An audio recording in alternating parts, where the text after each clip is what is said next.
At exactly 8:47 a.m. on a frozen Tuesday morning, Mason Reed stood in a stairwell between the 42nd and 43rd floors of a Manhattan skyscraper, holding evidence that could save $90 million dollars or cost him the only stable job he'd had in 3 years.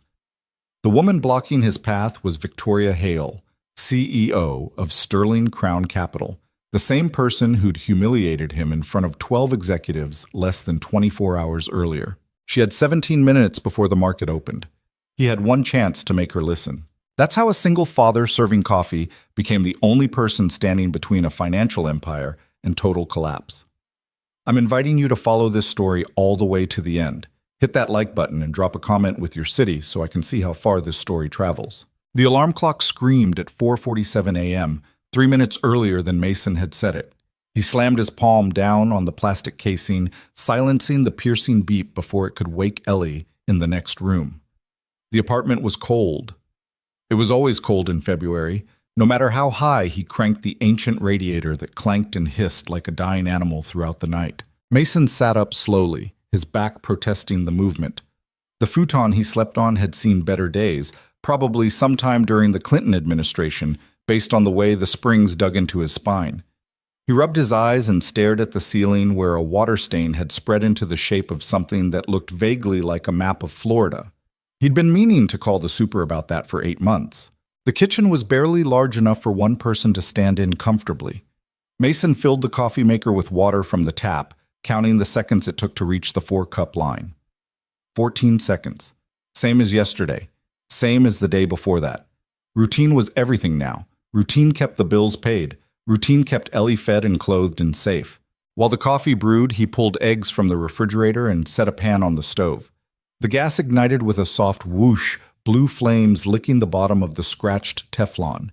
He cracked 2 eggs into a bowl, one for Ellie, one for him, and whisked them with a fork that had 3 slightly bent tines.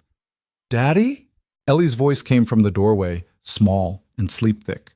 She stood there in her pink pajamas with the unicorns on them, her dark hair sticking up in 17 different directions, clutching the stuffed elephant she'd had since she was 2. "Hey, sweetheart, you're up early."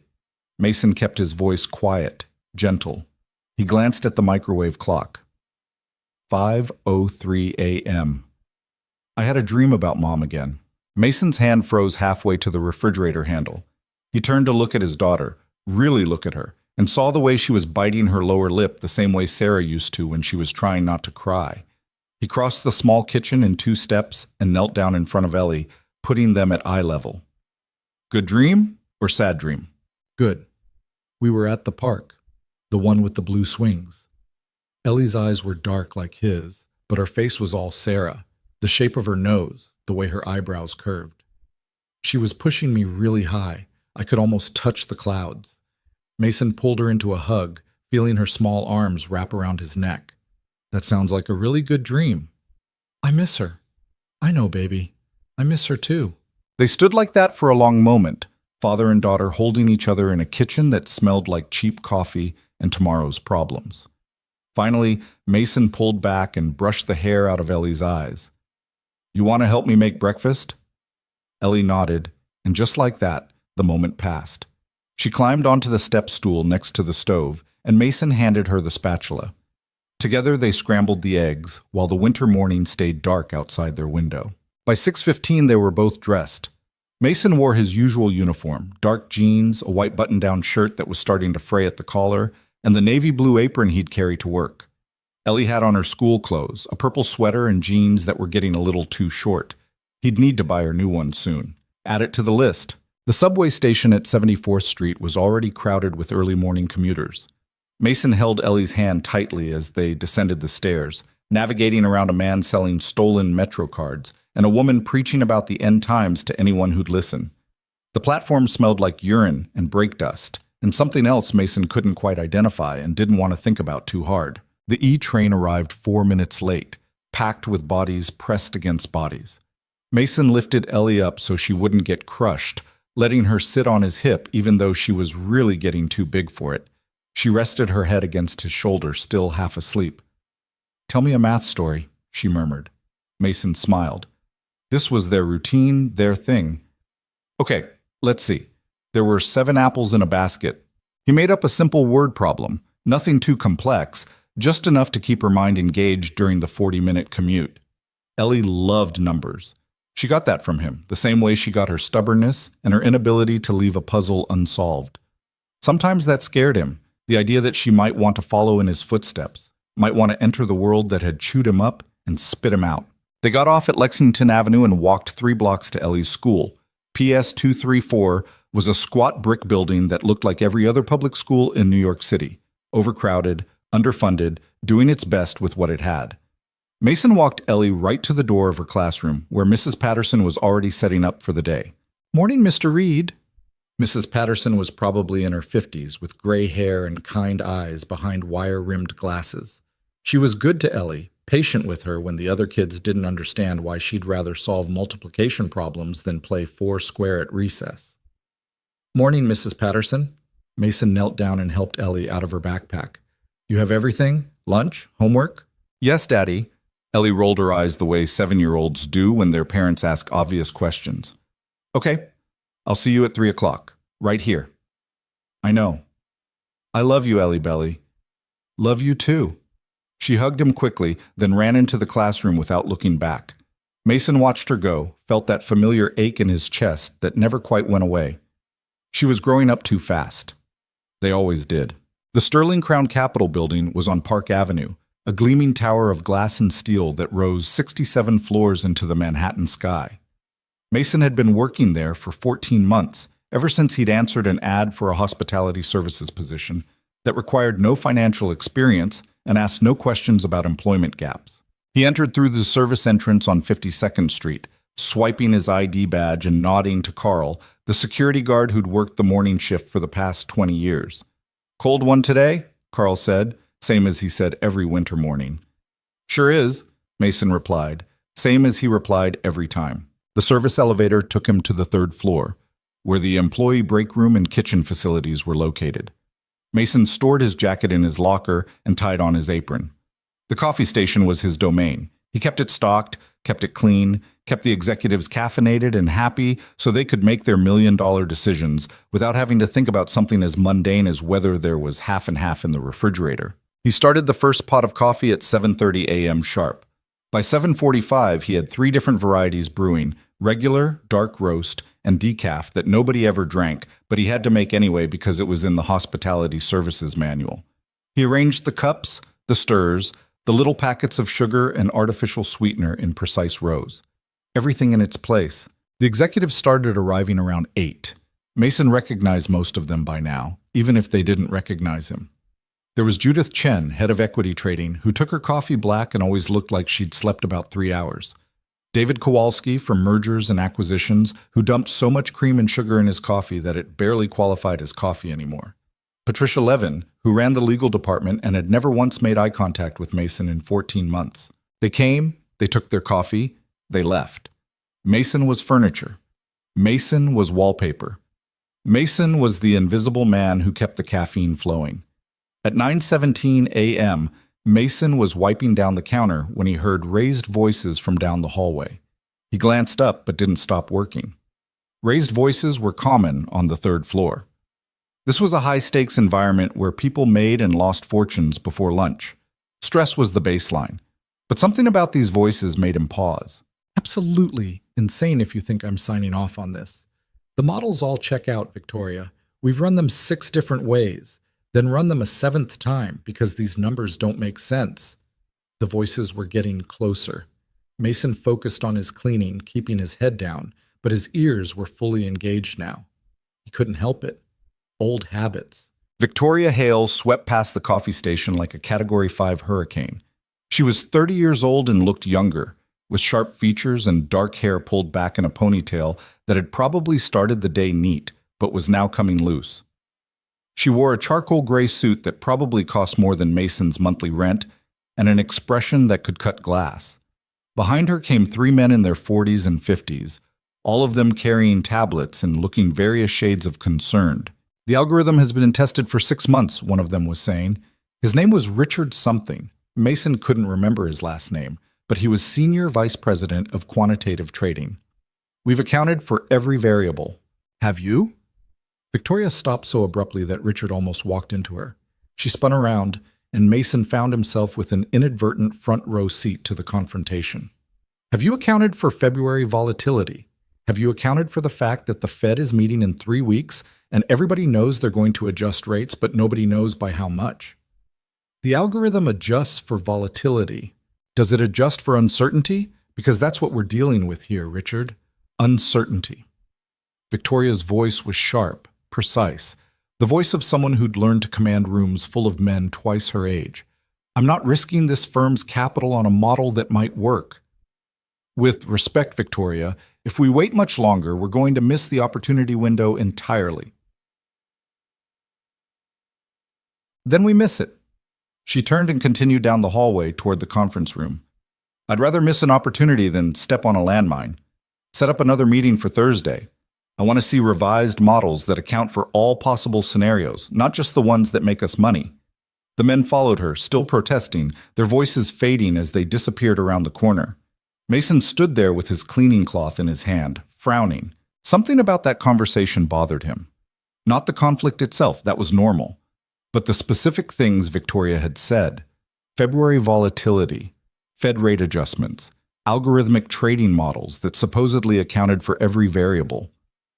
He shook his head and went back to cleaning. It wasn't his business. It hadn't been his business for 3 years, and that's exactly how he wanted to keep it. He had a daughter to pick up at 3 o'clock. That's what mattered. At 11:30, Mason restocked the coffee station and took his lunch break in the employee cafeteria on the basement level. He ate the sandwich he'd packed that morning, turkey and cheese on wheat bread, and scrolled through his phone, checking to make sure there were no messages from Ellie's school. No news was good news. He was back at his station by 12:15, just in time for the lunch rush. More executives, more coffee, more conversations he wasn't supposed to hear but couldn't help overhearing because the coffee station was positioned right outside the main conference room. At 2:47 p.m., Mason was preparing to leave for the day when Thomas Wu from IT Services stopped by the coffee station. Hey man, you got any of that dark roast left? Just made a fresh pot. Mason poured him a cup. You're a lifesaver. Thomas took the cup and dumped 3 sugars into it. Big meeting going on in there. Everybody's been running around like crazy all afternoon. Yeah? Mason kept his voice neutral, disinterested. Some new trading algorithm they're rolling out. Supposed to make the company like $50 million in the first quarter alone. Thomas whistled low. Way above my pay grade, that's for sure. Mason handed Thomas a stir. Sounds complicated. Everything these people do is complicated. That's why they make the big bucks and we make the less big bucks. Thomas laughed at his own joke, then headed back toward the elevators. Mason started cleaning up for the day, but his mind was elsewhere. Trading algorithm, $50 million in the first quarter, Fed rate adjustments, February volatility. Stop it, he told himself. Not your problem. Not your world anymore. He untied his apron, folded it neatly, and stored it in his locker. He was halfway to the elevator when he heard Victoria's voice again, this time from inside the conference room. The door was partially open. Final review tomorrow morning, and then we go live on Wednesday. Richard, I want you to personally oversee the first trading session. If anything looks off, anything at all, you shut it down immediately. Clear? Crystal clear. Good. Let's break for today. Everybody go home, get some sleep, and we'll reconvene at 7 a.m. sharp. Mason should have kept walking. He should have gone straight to the elevator, taken the subway to 74th Street, and picked up his daughter like he did every single day. He should have gone home and made dinner and helped Ellie with her homework and tucked her into bed and never thought about Sterling Crown Capital's trading algorithm again. But he didn't. Instead, he found himself standing outside the conference room, watching through the partially open door as the executives filed out. The room was empty now except for one person, a young analyst who was collecting papers and stacking them on the table. The presentation was still up on the screen at the far end of the room, showing a series of charts and graphs and columns of numbers. Mason's eyes caught on the numbers. He told himself to look away. He told himself it wasn't his concern. He told himself all the things he'd been telling himself for 3 years. But he was already reading the data on the screen, his brain automatically processing the risk metrics and volatility calculations and correlation coefficients. He couldn't stop himself any more than he could stop breathing. And that's when he saw it. It was small, incredibly small. The kind of thing that 99 out of 100 analysts would miss because it was buried 3 layers deep in the model assumptions. But Mason had spent 7 years as a risk analyst before Sarah died. 7 years learning to spot the things other people missed. 7 years developing an instinct for danger that he'd never quite managed to turn off, no matter how hard he tried. There was an error in the correlation matrix, a single transposed variable that fundamentally altered how the algorithm would respond to market stress. Under normal conditions, the error wouldn't matter. The algorithm would work exactly as designed. But under stress conditions, the kind of stress conditions that happened when volatility spiked in February, or when the Fed made unexpected rate adjustments, the error would cause the algorithm to do the opposite of what it was designed to do. Instead of reducing risk, it would amplify it. Instead of protecting the firm's capital, it would chase losses, doubling down on failing positions in a desperate attempt to recover. Mason stared at the screen, his heart rate increasing. It would trigger a cascade, a chain reaction. The algorithm would lose money, try to recover, lose more money, try harder to recover, lose even more money. Within hours, maybe minutes, it would consume the firm's entire risk allocation for the quarter, $90 million. Maybe more. Can I help you? Mason jerked his attention away from the screen. The young analyst was looking at him with a mixture of confusion and irritation. Sorry, I was just... Mason gestured vaguely. Coffee station. Wanted to make sure everyone was done for the day. The analyst glanced at Mason's civilian clothes, clearly registering that he wasn't in his work apron. We're done. You can clean up whenever. Right. Thanks. Mason backed away from the door, his mind racing. He stood in the hallway for a long moment, torn. Then he checked his phone. 2:53 p.m. He had 7 minutes to catch the subway if he wanted to be at Ellie's school on time. Mason headed for the elevator. On the subway ride to Queens, Mason tried to focus on anything except the numbers spinning through his head. He read the advertisements for personal injury lawyers and English language courses. He counted the stops. He watched a teenager doing tricks with a soccer ball at the far end of the car. But the numbers wouldn't leave him alone. The transposed variable, the correlation error, the cascade effect. $90 million, maybe more, gone in a matter of hours. Not your problem, he reminded himself. You gave that up. You chose this life. He made it to PS 234 with 3 minutes to spare. Ellie came running out at exactly 3 o'clock, her backpack bouncing, her face bright with the kind of excitement only 7-year-olds can manage on a Tuesday afternoon. Daddy, guess what? I got 100 on my math test. Look! She thrust a paper at him with a big red 100% written at the top. Mason took the paper and made a show of examining it carefully. Wow. Multiplication tables through 12, that's my girl. Mrs. Patterson said I'm the only one in the class who got them all right. Ellie was practically vibrating with pride. That's because you're brilliant. Mason folded the test and handed it back to her. We'll put this on the fridge when we get home. They walked to the subway station hand in hand, Ellie chattering about her day, how Jeremy had gotten in trouble for putting glue in Madison's hair, how they'd read a story about penguins in Antarctica, how she'd traded her apple slices for Emma's cookies at lunch. Mason made the appropriate noises at the appropriate times, but part of his brain was still in that conference room, still staring at those numbers on the screen. Back at the apartment, Mason made dinner while Ellie did her homework at the kitchen table. Spaghetti with jarred sauce, nothing fancy, but Ellie ate 2 helpings and that's all that mattered. After dinner, they watched an episode of a nature documentary about the ocean. Ellie was fascinated by octopuses, the way they could change colors and squeeze through tiny spaces. Mason sat next to her on the futon, half watching the screen, half lost in thought. At 8 o'clock, he tucked Ellie into bed. Her room was barely big enough for the twin bed and small dresser, but she'd decorated it with drawings she'd made at school and a poster of the solar system that Mason had bought her for her birthday. Daddy? Ellie's voice was sleepy. Yeah, sweetheart? Are you okay? You've been quiet today. Mason sat on the edge of her bed and brushed the hair back from her forehead. I'm fine. Just thinking about work stuff. Coffee stuff? Yeah, coffee stuff. He leaned down and kissed her forehead. Get some sleep. I love you. Love you too. Mason turned off the light and pulled the door mostly closed, leaving it open just a crack the way Ellie liked it. Then he stood in the narrow hallway between their two rooms and made a decision he knew he was going to regret. He went to the kitchen and pulled out his old spiral notebook from the drawer where he kept the bills and takeout menus. The notebook was from before, from his Wall Street days, filled with calculations and risk models and the kind of mathematical thinking he'd promised himself he'd left behind. Mason sat down at the kitchen table and opened the notebook to a fresh page. Then he started rebuilding Sterling Crown Capital's algorithm from memory. It took him 4 hours. 4 hours of filling page after page with equations and variables and probability distributions. 4 hours of double-checking his work, triple-checking it, running the numbers forward and backward until he was absolutely certain he hadn't made a mistake. By the time he was finished, it was nearly midnight, and the conclusion was unavoidable. The algorithm was going to fail. Not might fail, going to fail.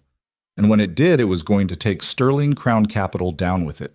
$90 million in losses, maybe more. Enough to trigger regulatory investigations, investor panic, maybe even bankruptcy depending on the firm's cash reserves. And it was going to happen tomorrow, Wednesday, the day they were planning to go live. Mason stared at the notebook, at the pages of calculations that proved beyond any doubt that he was right, and everyone at Sterling Crown Capital was wrong. Then he picked up his phone. He didn't have Victoria Hale's number. He didn't have any of the executives' numbers. But he had the main switchboard for Sterling Crown Capital, and after midnight it would route to the emergency line for senior staff. The phone rang 4 times before someone picked up. Sterling Crown Capital Emergency Services. I need to speak to Victoria Hale, CEO. It's urgent. Ma'am is not available at this hour. If you'd like to leave a message, this is about the trading algorithm going live tomorrow. There's an error, a critical error. If you don't shut it down, the company is going to lose $90 million. There was a pause on the other end of the line. Sir, I'm going to need your name and employee ID number. Mason hesitated. The smart thing to do would be to hang up. The smart thing would be to delete this call from his phone's history and pretend he'd never made it. He'd done his due diligence. He'd tried to warn them. Whatever happened next wasn't his responsibility. But he thought about the people who worked at Sterling Crown Capital. Not the executives. They'd be fine. They always landed on their feet. But people like Carl the security guard, people like the cafeteria workers and the cleaning staff and the other people in hospitality services who couldn't afford to lose their jobs when the company imploded. My name is Mason Reed, he said quietly. Employee ID 4471. I work at the coffee station on the 3rd floor. Another pause, longer this time. Mr. Reed, I'm going to transfer you to the executive crisis line. Please hold. Elevator music filled Mason's ear. He sat at his kitchen table, surrounded by pages of calculations, and waited. The music cut off abruptly.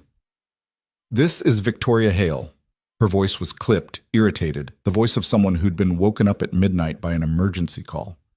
Who is this and what's this about my algorithm? Mason took a deep breath. Ms. Hale, my name is Mason Reed. I work at your coffee station. This afternoon I saw the presentation for your new trading algorithm, and there's an error. A correlation matrix error that's going to cause catastrophic losses when the market becomes volatile. Silence on the other end of the line. Then, you're the coffee guy? Yes, ma'am. And you're calling me at midnight to tell me there's an error in an algorithm designed by some of the best quantitative analysts in the industry? Yes, ma'am. Based on what? A presentation you glimpsed for 30 seconds while you were cleaning up? Mason heard the skepticism in her voice, the thinly veiled contempt. He understood it. From her perspective, this was insane. The coffee guy calling the CEO at midnight to question millions of dollars worth of quantitative analysis. I know how this sounds, Mason said carefully, but I used to be a risk analyst. Before I came to Sterling Crown, I worked at Lehman Brothers, then Goldman Sachs, then as an independent consultant for hedge funds. I specialized in algorithmic risk assessment. And I'm telling you, there's a transposed variable in your correlation matrix that's going to trigger a cascade failure the first time the algorithm encounters market stress. Another silence, longer this time. If you were such a hotshot analyst, why are you making coffee? It was the question Mason had been dreading, the question he'd known she'd ask. Personal reasons, he said quietly. Family reasons. But that doesn't change the mathematics, Ms. Hale. The error is real, and if you go live tomorrow, you're going to regret it. He heard Victoria let out a long breath. I'm going to be honest with you, Mr. Reed. I've had about 4 hours of sleep in the past 2 days. I have 15 different fires burning that all need to be put out before the market opens. And you're asking me to shut down a major initiative based on a phone call from a hospitality services employee who may or may not have the qualifications he claims to have. I understand, but however, Victoria continued, cutting him off, I didn't build this company by ignoring potential problems, no matter where they come from. Can you be here at 6 a.m. before the rest of the team arrives? Mason thought about Ellie, still asleep in the next room, thought about their morning routine, the breakfast he needed to make, the subway ride to her school. I can be there at 6:30, he said. I need to drop my daughter off at school first. 6:30 then. Come to the executive floor, 62nd. Tell security I authorized it. Victoria's voice softened just slightly. And Mr. Reed, if this turns out to be nothing, if you're wasting my time, you're going to be looking for a new job by 7 a.m. Are we clear? Crystal clear? Good. See you in the morning. The line went dead. Mason set his phone down on the table and stared at his notebook. He'd just potentially ended his career at Sterling Crown Capital. He'd just risked the stability he'd built so carefully over the past 3 years, all for a company that barely acknowledged his existence. But he'd done the right thing. He was almost certain he'd done the right thing.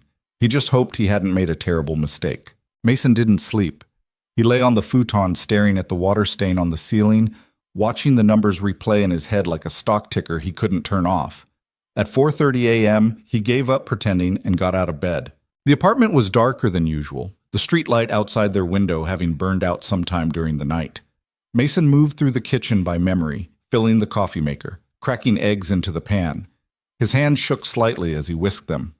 Exhaustion, probably. Or fear. Hard to tell the difference anymore. Ellie shuffled in at 5:15, earlier than normal. You're making a lot of noise, she said, rubbing her eyes.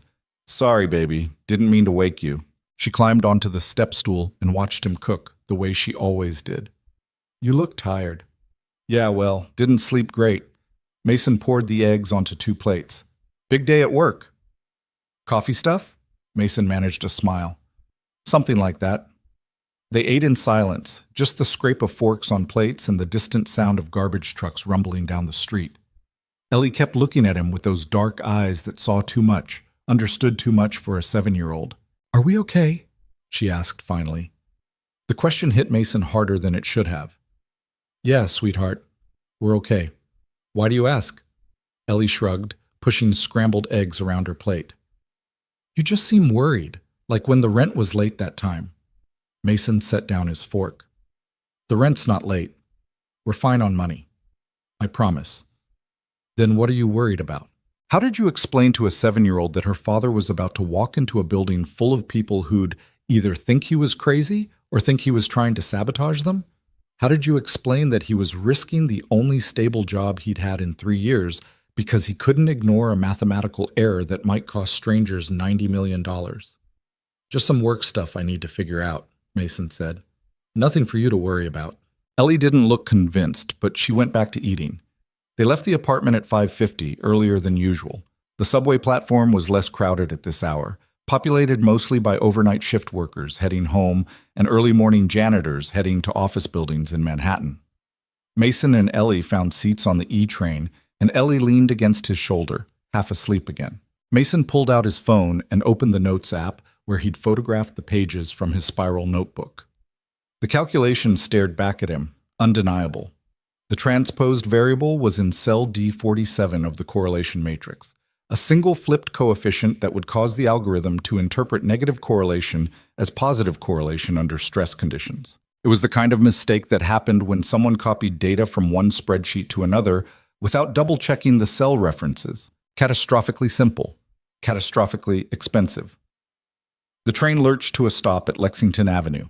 Mason pocketed his phone and took Ellie's hand. PS 234 didn't officially open until 7 a.m., but there was an early drop-off program for parents who had to be at work before then. Mason signed Ellie in at the front desk, where a tired-looking woman named Angela sat with a coffee and a romance novel. You're early today, Angela said, marking Ellie's name on the roster. Yeah, got some stuff to take care of. Mason knelt down and gave Ellie a hug. Be good today. okay? I'm always good. I know you are. He pulled back and looked at her seriously. Listen, if I'm a few minutes late picking you up this afternoon, don't worry. I'll be here, I promise. Ellie frowned. You're never late. I won't be late today either. I'm just saying, if I am, it's okay. Okay. She hugged him again, quick and tight, then ran off toward the cafeteria where the early morning kids waited until their classrooms opened. Mason stood there for a moment watching her go. Then he checked his phone. 6:07 a.m. He had 23 minutes to get to Park Avenue. The subway back to Manhattan felt slower than usual, every stop taking twice as long as it should. Mason stood by the door, gripping the pole, mentally rehearsing what he'd say to Victoria. He needed to be clear, concise, credible. He needed to make her understand the severity of the error without sounding like he was overselling it. Most of all, he needed to not sound crazy. Sterling Crown Capital looked different at 6:20 in the morning. The lobby was nearly empty, just a few security guards and early arriving executives getting their caffeine fix at the Starbucks on the ground floor. Mason bypassed the service entrance and headed straight for the main elevators, his heart hammering. The security guard at the desk, not Carl, someone younger Mason didn't recognize, looked up as he approached. Help you? Mason Reed. Ms. Hale authorized me to come up to the executive floor. Mason kept his voice steady, professional. The guard checked his computer, frowning. Your hospitality services. Yes. And you're going to the 62nd floor. That's right. The guard picked up his phone and dialed. Yeah, this is lobby security. I've got a Mason Reed here saying he's cleared for executive floor access. A pause. Uh-huh. Okay. Thanks. He hung up and gestured toward the elevators. You're good to go, 62. Mason nodded and walked to the elevator bank, acutely aware of how out of place he looked. He wasn't wearing his apron, he'd left it in his locker, but he was still in his usual work clothes, cheap and worn compared to the tailored suits that normally occupied these elevators. The ride to the 62nd floor took less than a minute, but felt like an hour. Mason watched the numbers climb, his stomach sinking with each floor. What the hell was he doing? This was insane. Victoria was going to take one look at him, realize he was wasting her time, and fire him on the spot. The elevator doors opened onto a reception area that made the third floor look like a janitor's closet. Floor-to-ceiling windows overlooking Manhattan, modern art on the walls that probably cost more than Mason made in a year. A receptionist's desk that was currently empty. Mr. Reed? Mason turned. Victoria Hale stood in a doorway to his left, looking exactly as exhausted as she'd sounded on the phone. She wore black slacks and a white blouse, her hair pulled back in a loose bun. No makeup, dark circles under her eyes. Miss Hale, thank you for seeing me. Don't thank me yet. She gestured for him to follow her. We've got about 15 minutes before my team starts arriving, so let's make this quick. She led him down a hallway into a conference room that was smaller than the one on the third floor, but significantly nicer. A long table, leather chairs, a massive screen on the far wall. Victoria closed the door behind them and turned to face Mason. Okay, you've got my attention. Show me what you're talking about. Mason pulled out his phone and brought up the photos of his calculations. The error is in the correlation matrix, cell D47. There's a transposed variable that flips the algorithm's interpretation of negative correlation under stress conditions. Victoria took the phone and scrolled through the images, her expression unreadable. You wrote all this last night? Yes, ma'am. I rebuilt your algorithm from what I saw in the presentation and ran it forward under various market conditions. The error doesn't show up under normal volatility, but when stress increases, it chases losses instead of limiting them. Victoria looked up from the phone, and for the first time, Mason saw something other than skepticism in her eyes. Concern, maybe, or fear. You're saying this would trigger a cascade. That's exactly what I'm saying.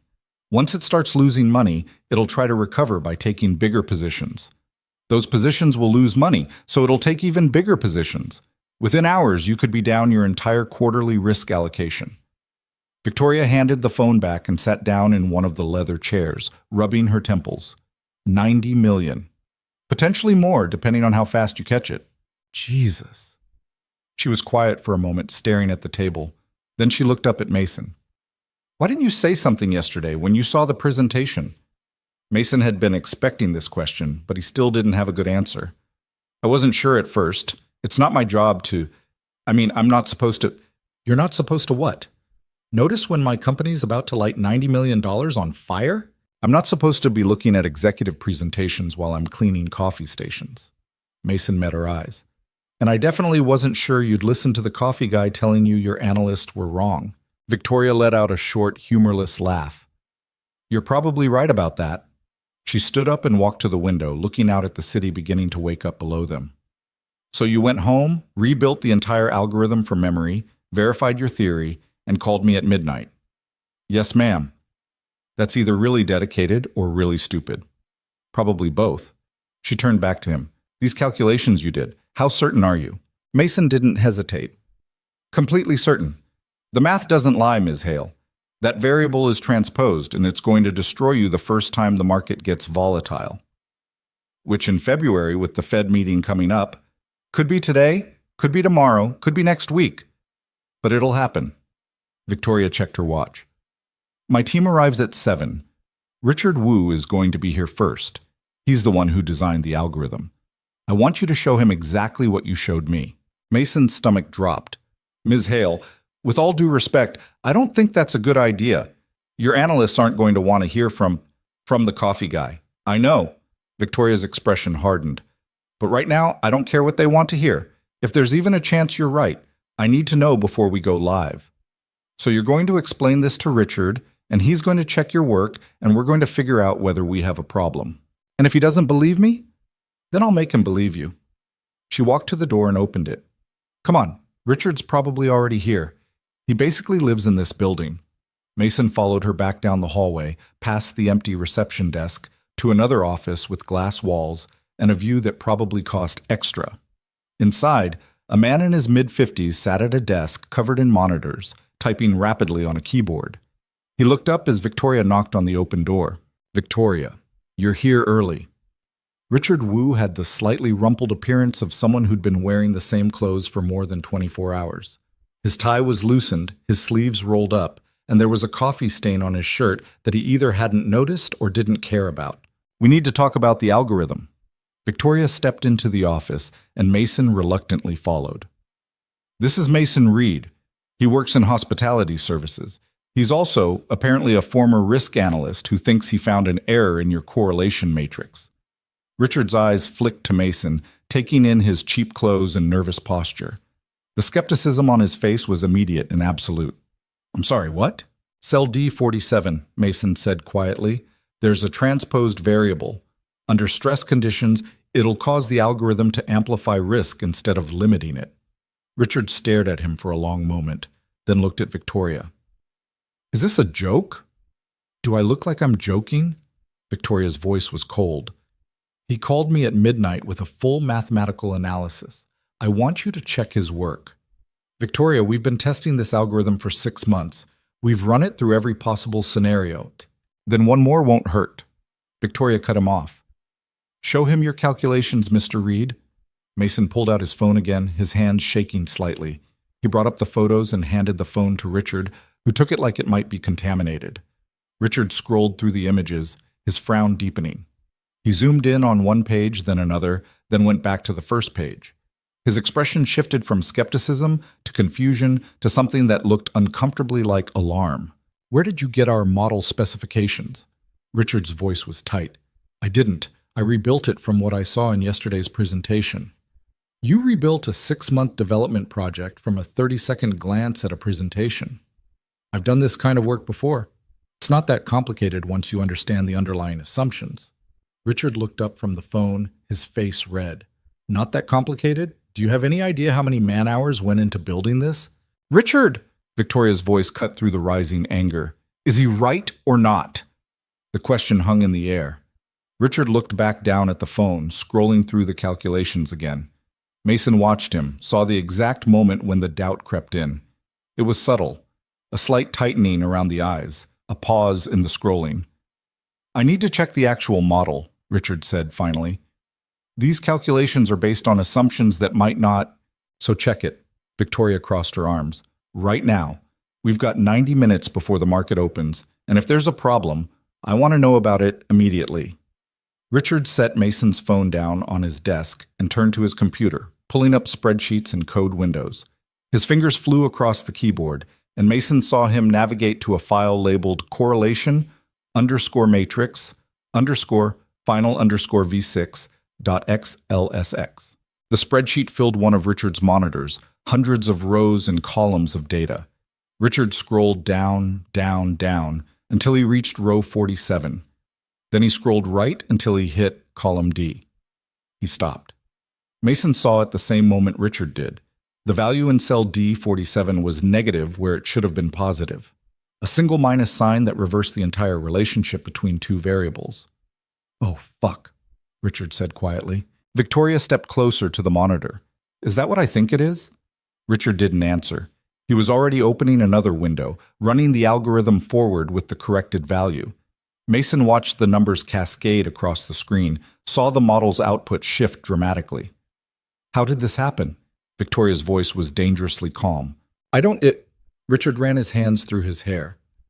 "We must have transposed it when we migrated the data from the testing environment.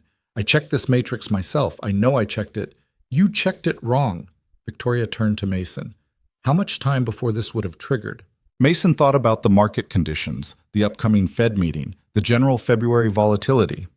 "Hard to say exactly, but based on current indicators, I'd guess sometime in the next 3 to 5 trading days." "And the losses?" 90 million minimum, possibly more if it took you a while to realize what was happening. Victoria was quiet for a moment, her jaw tight. Then she turned back to Richard. "Call everyone. I want the entire development team here in 30 minutes. We're not going live today." "Victoria, if we delay, we miss the—" "I don't care what we miss." Her voice was steel. "We're not launching an algorithm that could bankrupt this company.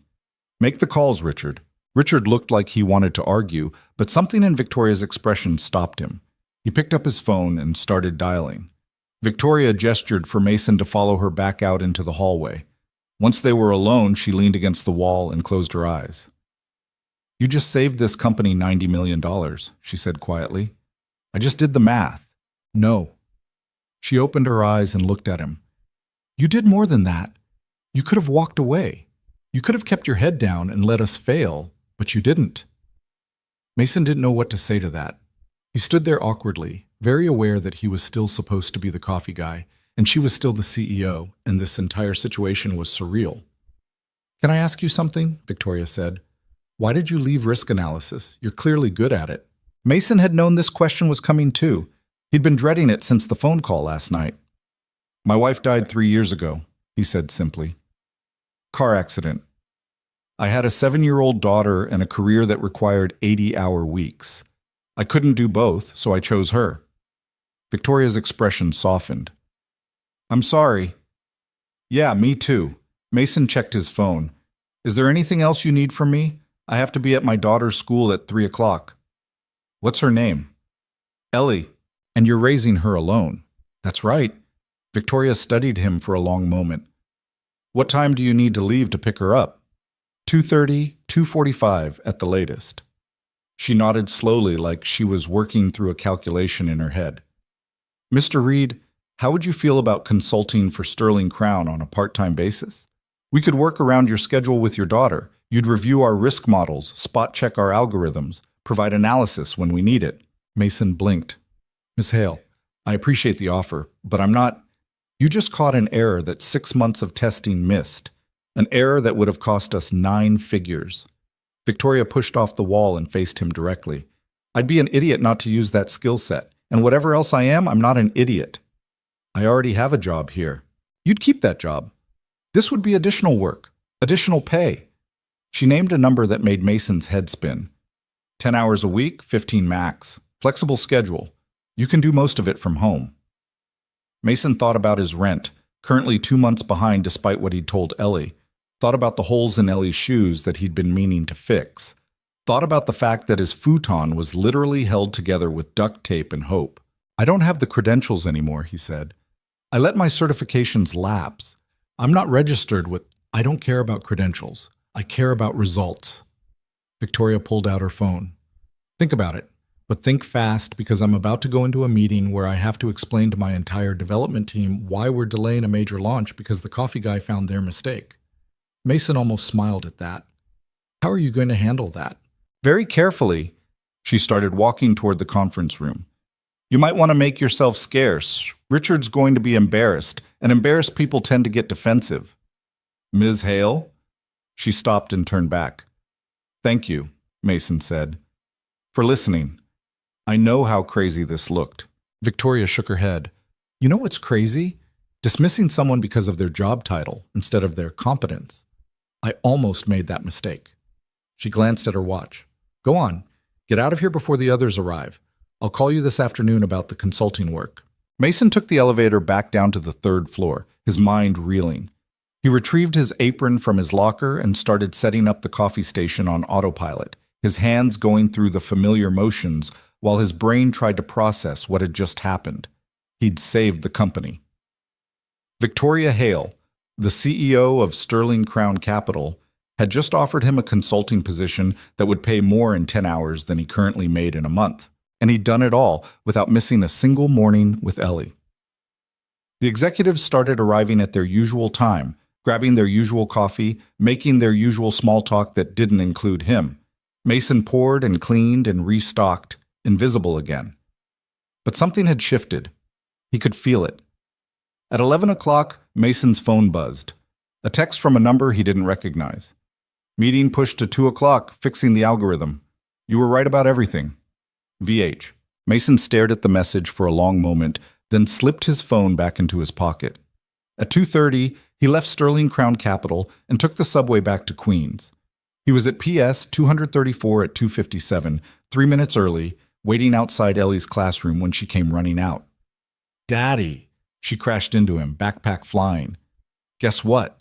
We learned about whales today. Did you know blue whales can weigh as much as 30 elephants? I did not know that. Mason took her backpack and slung it over his shoulder.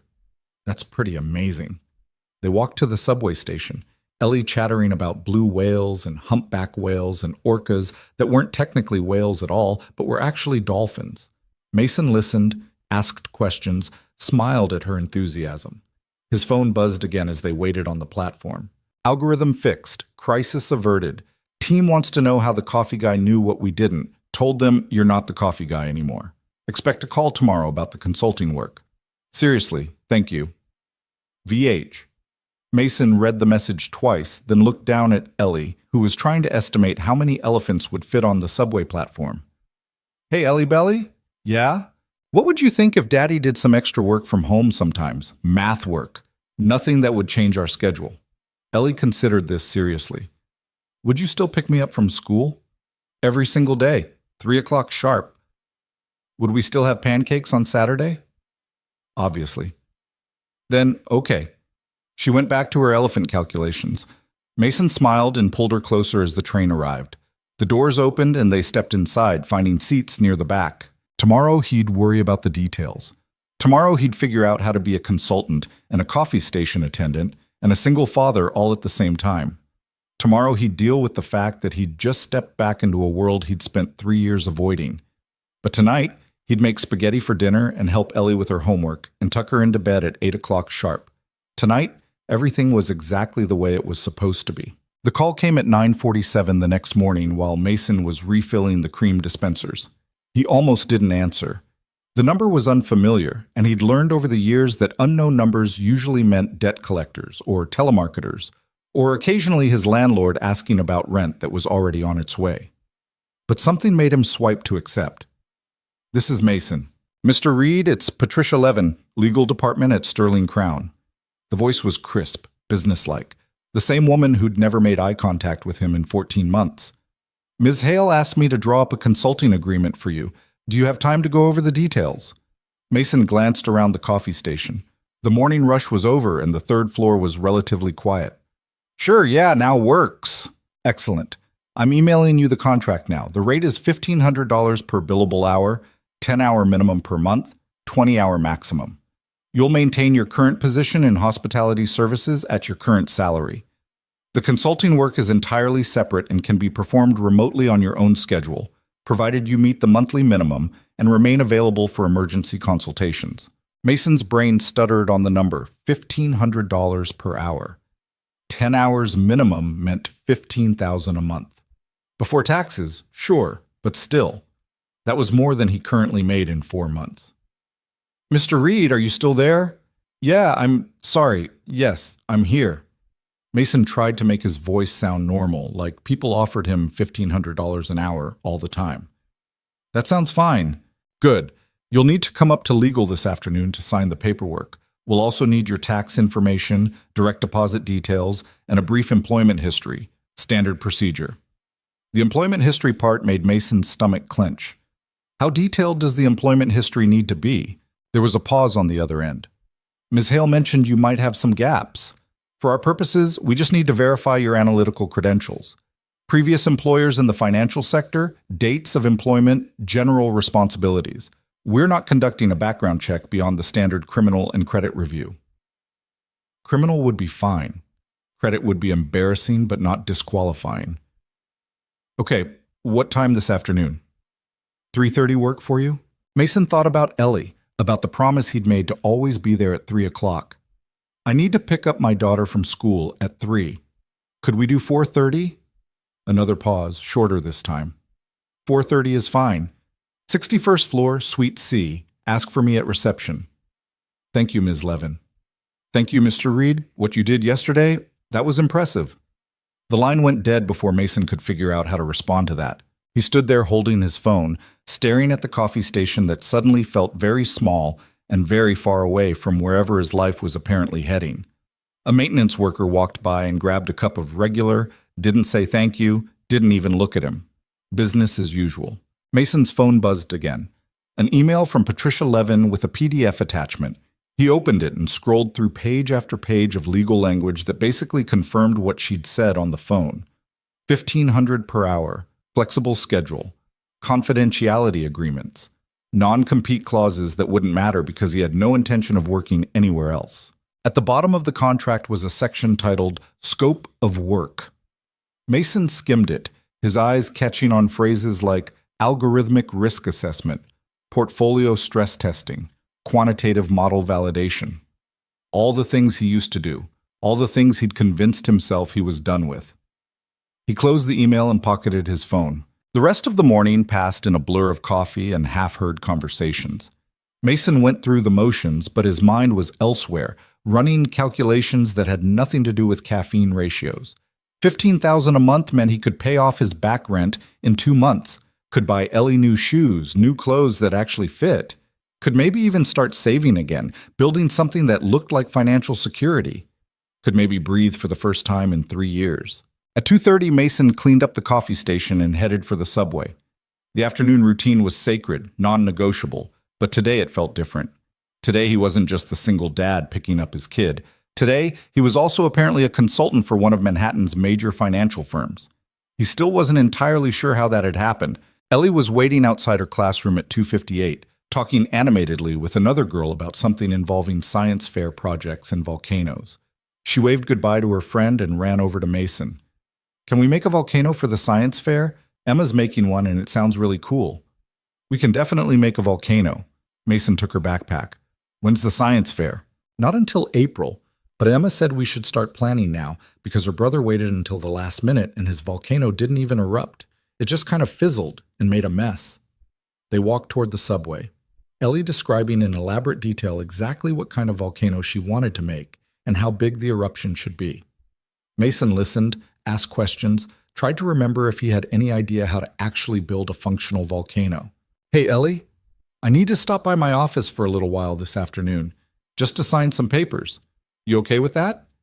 Ellie looked up at him suspiciously. What kind of papers? Boring adult papers, work stuff. Can I bring my homework? Yeah, absolutely. We'll find you a place to work while I'm in the meeting. They took the subway back to Manhattan, Ellie sitting next to him with her math workbook open, occasionally asking him to check her multiplication problems. Mason helped her while simultaneously trying not to think too hard about the fact that he was about to sign a contract that would fundamentally change their financial situation. Sterling Crown Capital looked different in the late afternoon light. The lobby was less crowded, the Starbucks line shorter. Mason held Ellie's hand as they crossed to the main elevators. You work here? Ellie looked around at the marble floors and expensive art with wide eyes. This is fancy. Yeah, it's pretty fancy. Where's your coffee station? Third floor. But we're going to the 61st floor today. Ellie's eyes got wider. That's really high up. The elevator ride made Ellie's ears pop. She held her nose and blew the way Mason had taught her, giggling when her ears finally cleared. When the doors opened on 61, she stepped out cautiously, taking in the floor-to-ceiling windows and the view of Manhattan spreading out below them. Whoa. Yeah, whoa is right. Mason approached the reception desk, where a woman in her 30s sat typing on a computer.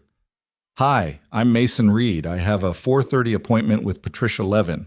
The receptionist smiled at him, then looked down at Ellie. And who's this? I'm Ellie. I'm 7.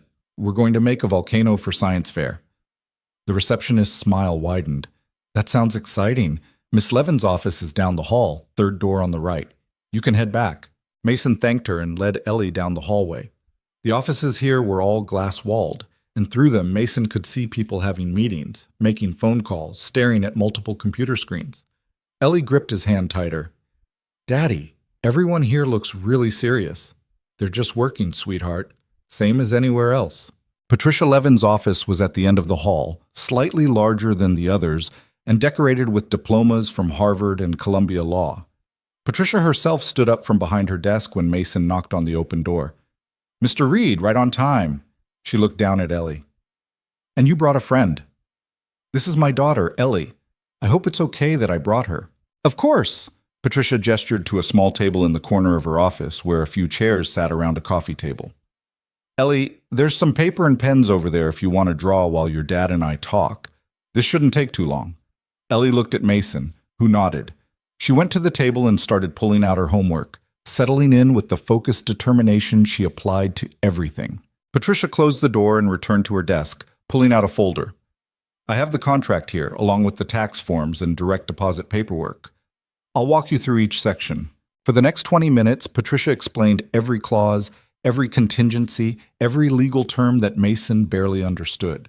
He signed where she indicated, initialed where necessary, provided his banking information and social security number, and employment history that looked more like a confession than a resume. Lehman Brothers 2005 to 2008, Patricia read from the form Mason had filled out. Goldman Sachs 2008 to 2010, Independent Consulting 2010 to 2014. She looked up. That's when your wife passed? 2014, yeah. I'm sorry. Patricia made a note on the form. And then you worked at 3 different hospitality positions before coming to Sterling Crown in 2015? That's right.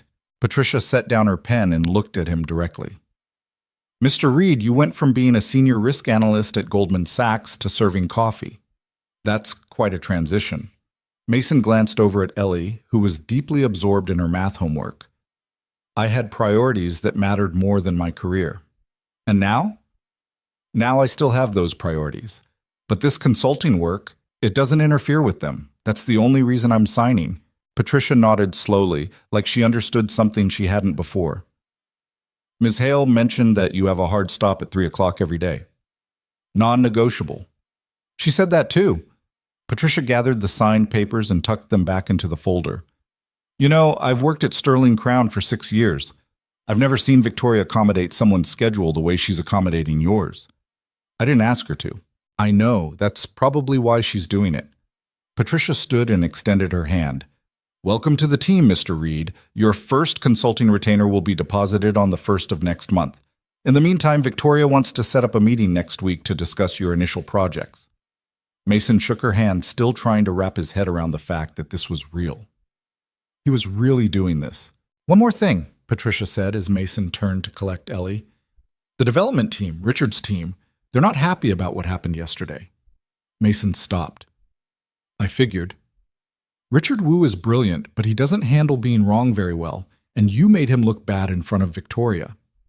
Patricia's expression was carefully neutral. I'm not saying there will be problems. I'm just saying you should be aware that not everyone is thrilled about the coffee guy becoming a consultant. Noted. Mason thanked her again and gathered Ellie, who carefully packed up her homework and waved goodbye to Patricia on their way out. In the elevator, Ellie looked up at him. Did you get a new job? Sort of. It's complicated. Are you still going to make coffee? Yeah, I'm still doing that too. Ellie frowned, processing this. That's a lot of jobs. Yeah, baby, it is. They had dinner at a diner near their apartment, a rare extravagance that Mason justified by reminding himself that he'd just signed a contract worth $15,000 a month. Ellie ordered a grilled cheese and chocolate milk and told him more about the volcano she wanted to build. Mason ordered a burger he barely tasted and tried to figure out how he was going to balance everything he'd just agreed to. That night, after Ellie was asleep, Mason sat at the kitchen table with his spiral notebook and started making lists. He'd need to set up a proper workspace at home, somewhere he could review risk models without Ellie accidentally seeing confidential financial data. He'd need to figure out which hours he could realistically dedicate to consulting without sacrificing time with his daughter. He'd need to remember how to be the analyst he used to be, the one who could spot patterns and calculate risk and see problems before they became catastrophes. He'd spent 3 years trying to forget how to be that person. Now he was being paid to remember. His phone buzzed at 10:15. A text from Victoria Hale. Patricia said you signed. Good. First assignment? Review the corrected algorithm before we go live next week. I'll send you the files tomorrow. Also, about yesterday's meeting, some of the team is resistant to outside consultation. Ignore them. You work for me, not them. Mason typed back, understood. Thank you for the opportunity. 3 dots appeared, then disappeared, then appeared again. Thank you for saving my company. Get some sleep. You're going to need it. Mason set down his phone and looked around the tiny kitchen with its chipped counters and flickering overhead light. In a few months, he'd be able to afford a better place. Somewhere with enough room for Ellie to have a proper bedroom, maybe even a small office where he could work without spreading papers all over the kitchen table. But moving would mean a new school for Ellie, a new routine, new uncertainties. And routine was everything. Routine kept them stable. He'd figure it out. He always did. The next morning, Mason arrived at Sterling Crown at his usual time and set up the coffee station like he had every morning for 14 months. He made the regular, the dark roast, the decaf nobody drank. He arranged the cups and stirs and sugar packets in their precise rows. But when Richard Wu came through at 8:15 to get his coffee, he didn't make eye contact, just grabbed his cup and walked away without a word. Judith Chen from Equity Trading was next.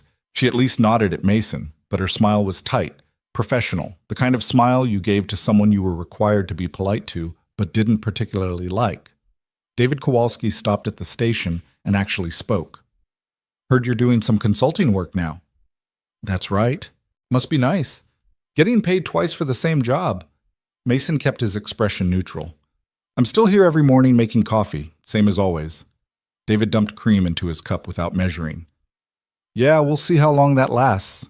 He walked away and Mason stood there feeling the weight of every eye in the hallway. News traveled fast in this building. The coffee guy who'd caught the air Richard Wu missed. The coffee guy who was now making consultant money to do the job Richard's entire team was supposed to do. The coffee guy who didn't know his place. Mason finished his shift at 2:30 and picked up Ellie at the usual time.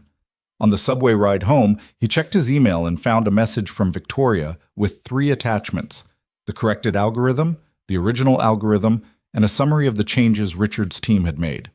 Review both versions, Victoria had written. I want to know if there are any other problems we missed. No deadline, but sooner is better than later.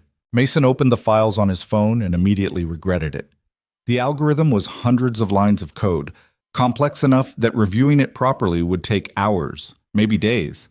He couldn't do this on a phone screen while riding the subway with his daughter, asking him questions about volcanoes.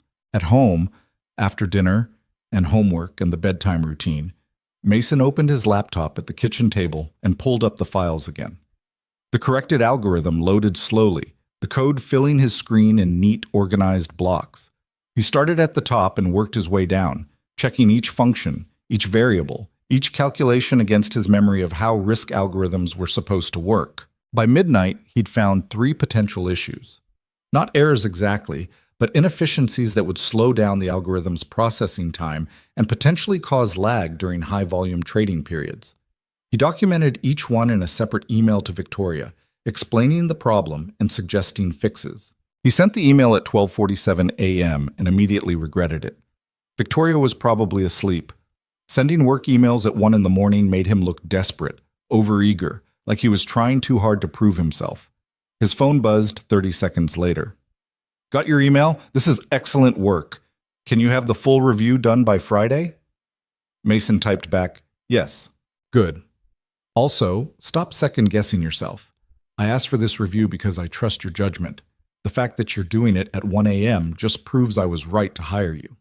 Mason smiled despite himself and set down his phone. Thursday morning, Richard Wu was waiting at the coffee station when Mason arrived at 7:30. We need to talk, Richard said without preamble. Mason set down his bag and started the first pot of coffee. Okay. What about? About the fact that you're reviewing my work that my team spent 6 months developing, work that Victoria apparently doesn't trust anymore because the coffee guy found one mistake. Mason measured coffee grounds into the filter, keeping his movements calm and deliberate. It wasn't one mistake.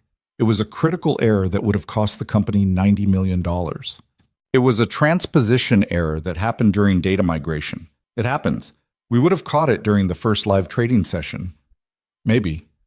Or maybe you would have caught it after you'd already lost $50 million. Richard's face flushed. You know what your problem is? You think you're smarter than everyone else. You think because you used to work at Goldman Sachs, that makes you better than the people who are actually doing the work now. Mason turned to face him directly. I don't think I'm smarter than anyone. I think I caught an error because I was looking at your algorithm from a different angle than you were. That's all. That's all, Richard laughed, bitter and sharp. You humiliated me in front of Victoria. You made my entire team look incompetent, and now you're being paid consultant rates to double-check our work like we're children who can't be trusted.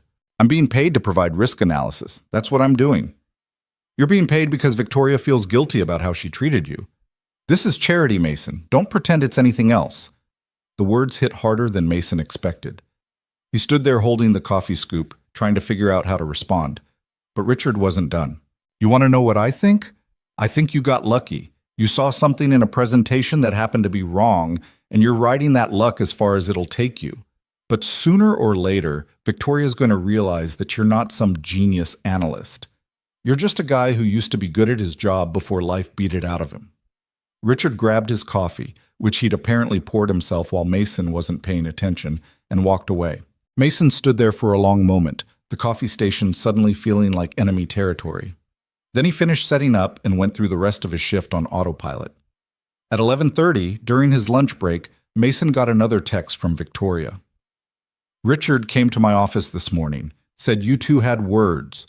Want to tell me your side? Mason typed out 3 different responses and deleted them all. Finally, he settled on, he's upset about the consulting arrangement. I understand why. Do you want me to talk to him? No, it's fine. We'll work it out. Mason, if he's making your job difficult, it's fine. Really? There was a long pause before Victoria's next message came through. Okay, but the offer stands. Nobody gets to make your life hell because they're embarrassed about missing an error. That includes Richard. Mason pocketed his phone and finished his sandwich alone in the basement cafeteria, surrounded by other low-level employees who didn't know or care that he was now making consultant money. Friday afternoon, Mason finished his full review of the algorithm and sent it to Victoria at 2:15, just before leaving to pick up Ellie. He'd found 7 issues total. 3 he'd already reported, plus 4 more ranging from minor inefficiencies to one potentially serious vulnerability in how the algorithm handled sudden market reversals. Victoria called him at 8:30 that night, after Ellie was asleep. I just finished reading your review, she said without preamble.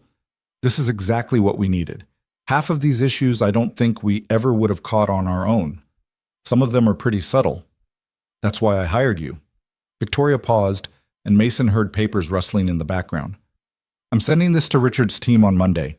They're going to need to make corrections before we can go live. They're not going to be happy about that. I don't pay them to be happy. I pay them to build algorithms that work. Victoria's voice softened slightly. How are you holding up? Richard said some pretty harsh things yesterday. Word travels fast. It's a small building, and Richard has a big mouth when he's angry. Another pause. For what it's worth, he's wrong. This isn't charity, and you're not lucky. You're good at what you do, and you earned this position. Mason didn't know what to say to that, so he said nothing.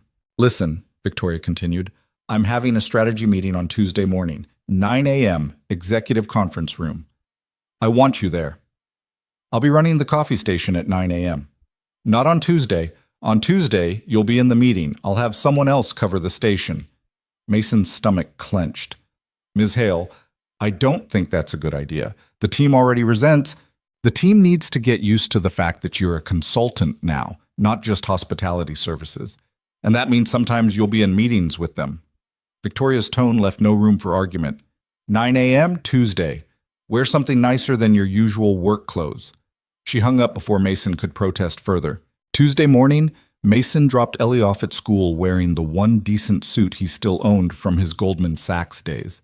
It was slightly too big now. He'd lost weight over the past 3 years, and the pants needed hemming, but it was better than showing up in his coffee station clothes.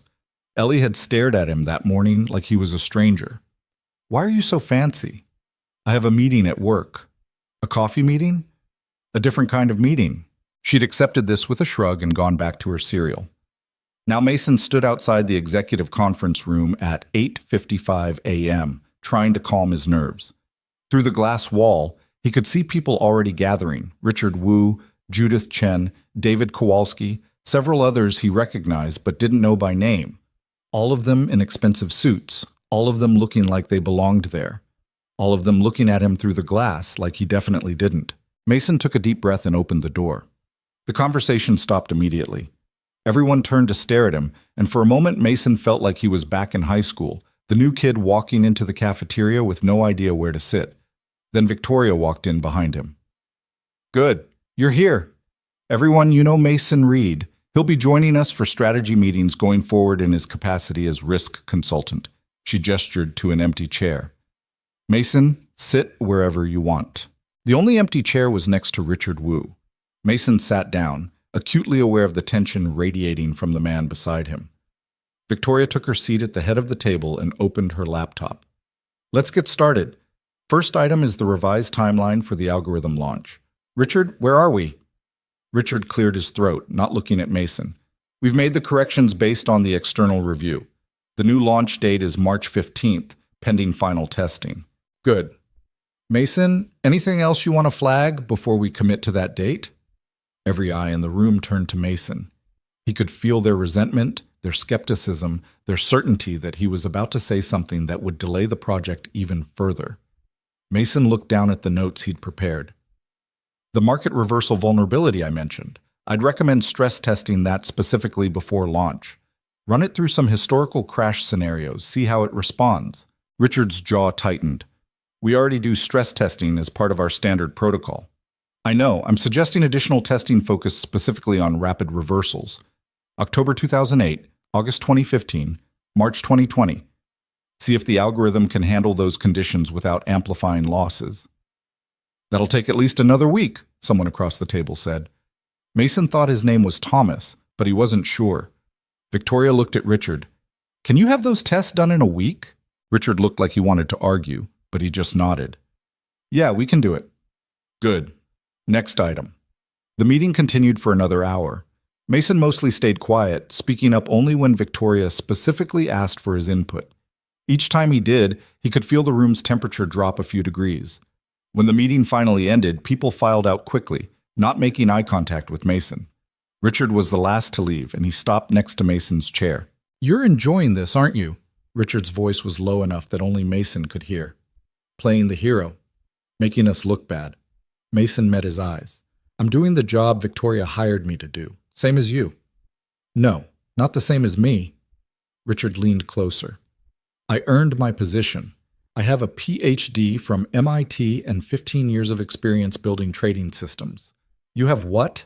A community college degree and 3 years serving coffee. Actually, I have a master's from Columbia and 7 years analyzing risk before my wife died, Mason said quietly.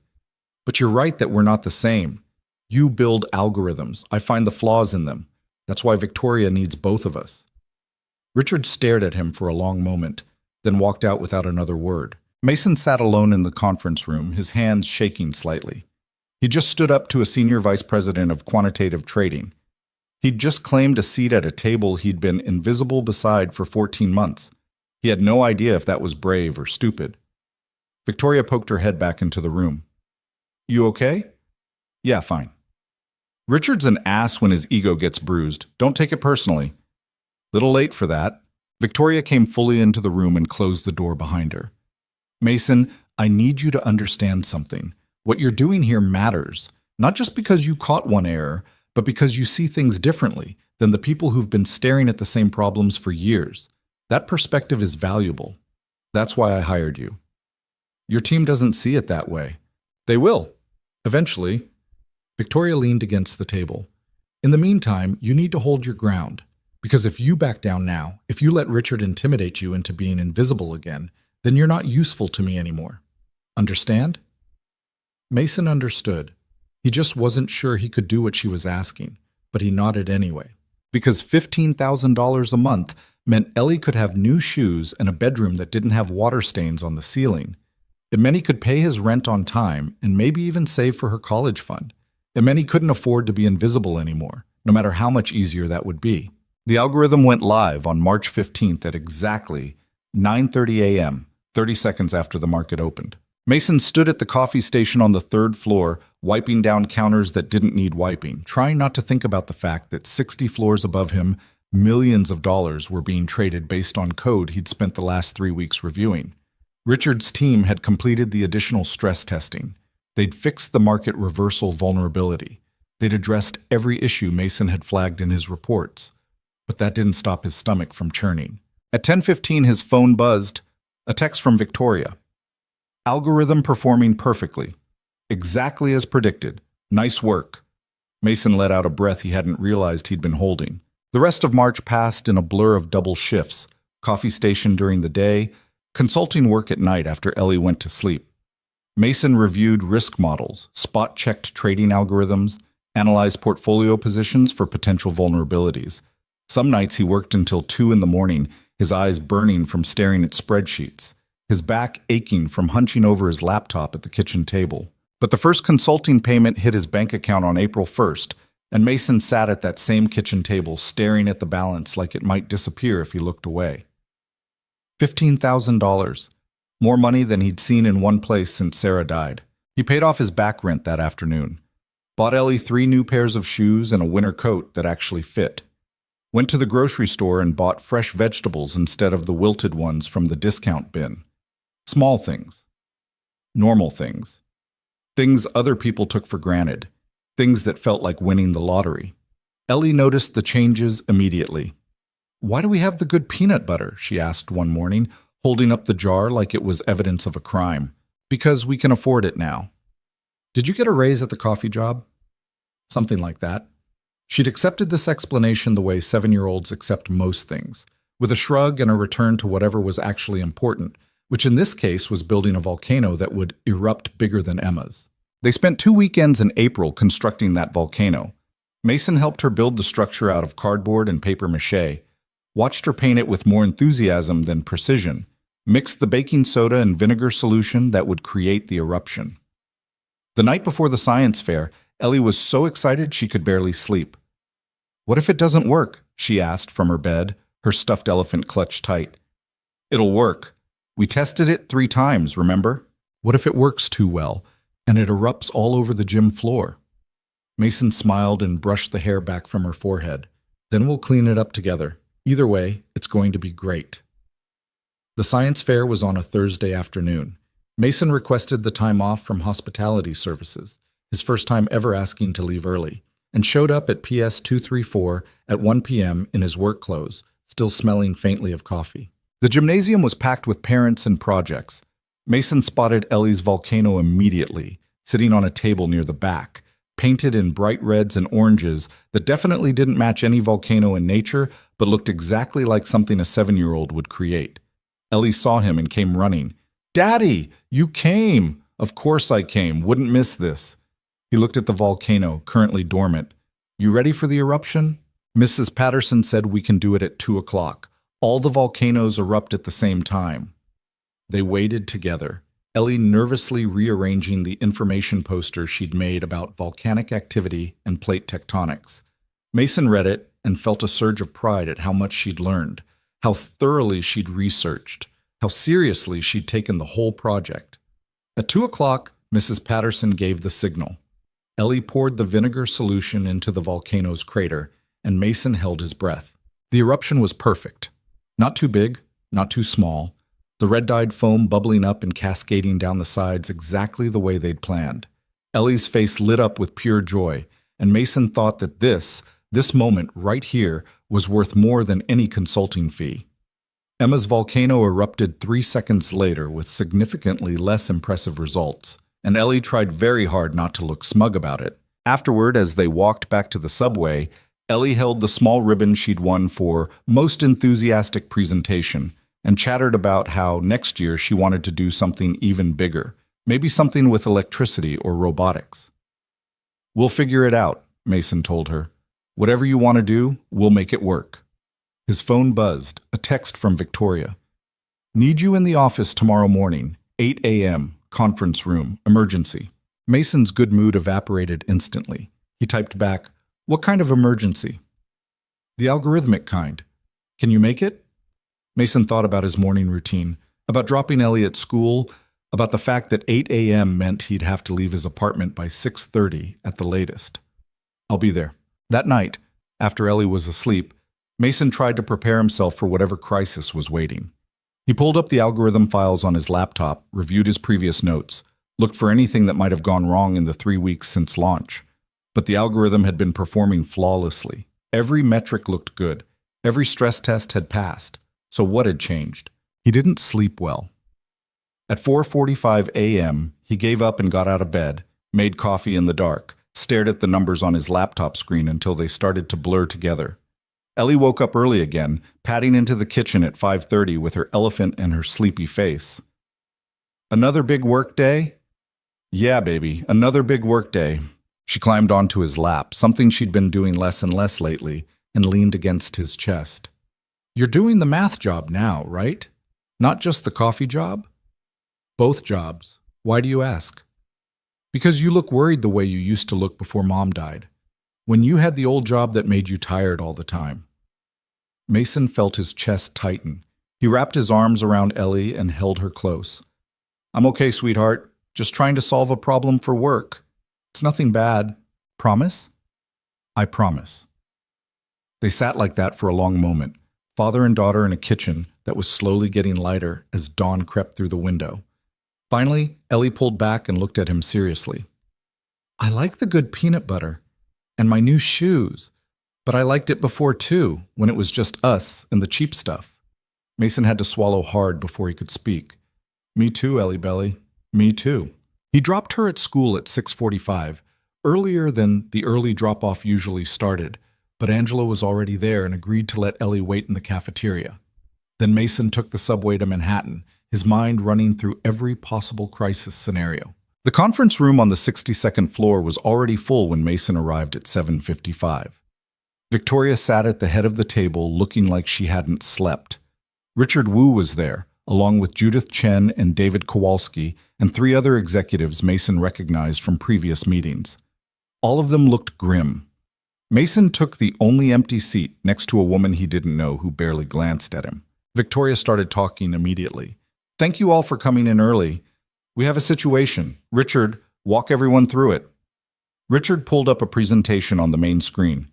At approximately 11:47 p.m. last night, our algorithm detected an anomaly in overnight futures trading, specifically an unusual correlation spike between tech sector volatility and treasury yields. Mason leaned forward, studying the chart Richard had displayed. The correlation spike was small, barely noticeable, but it was there.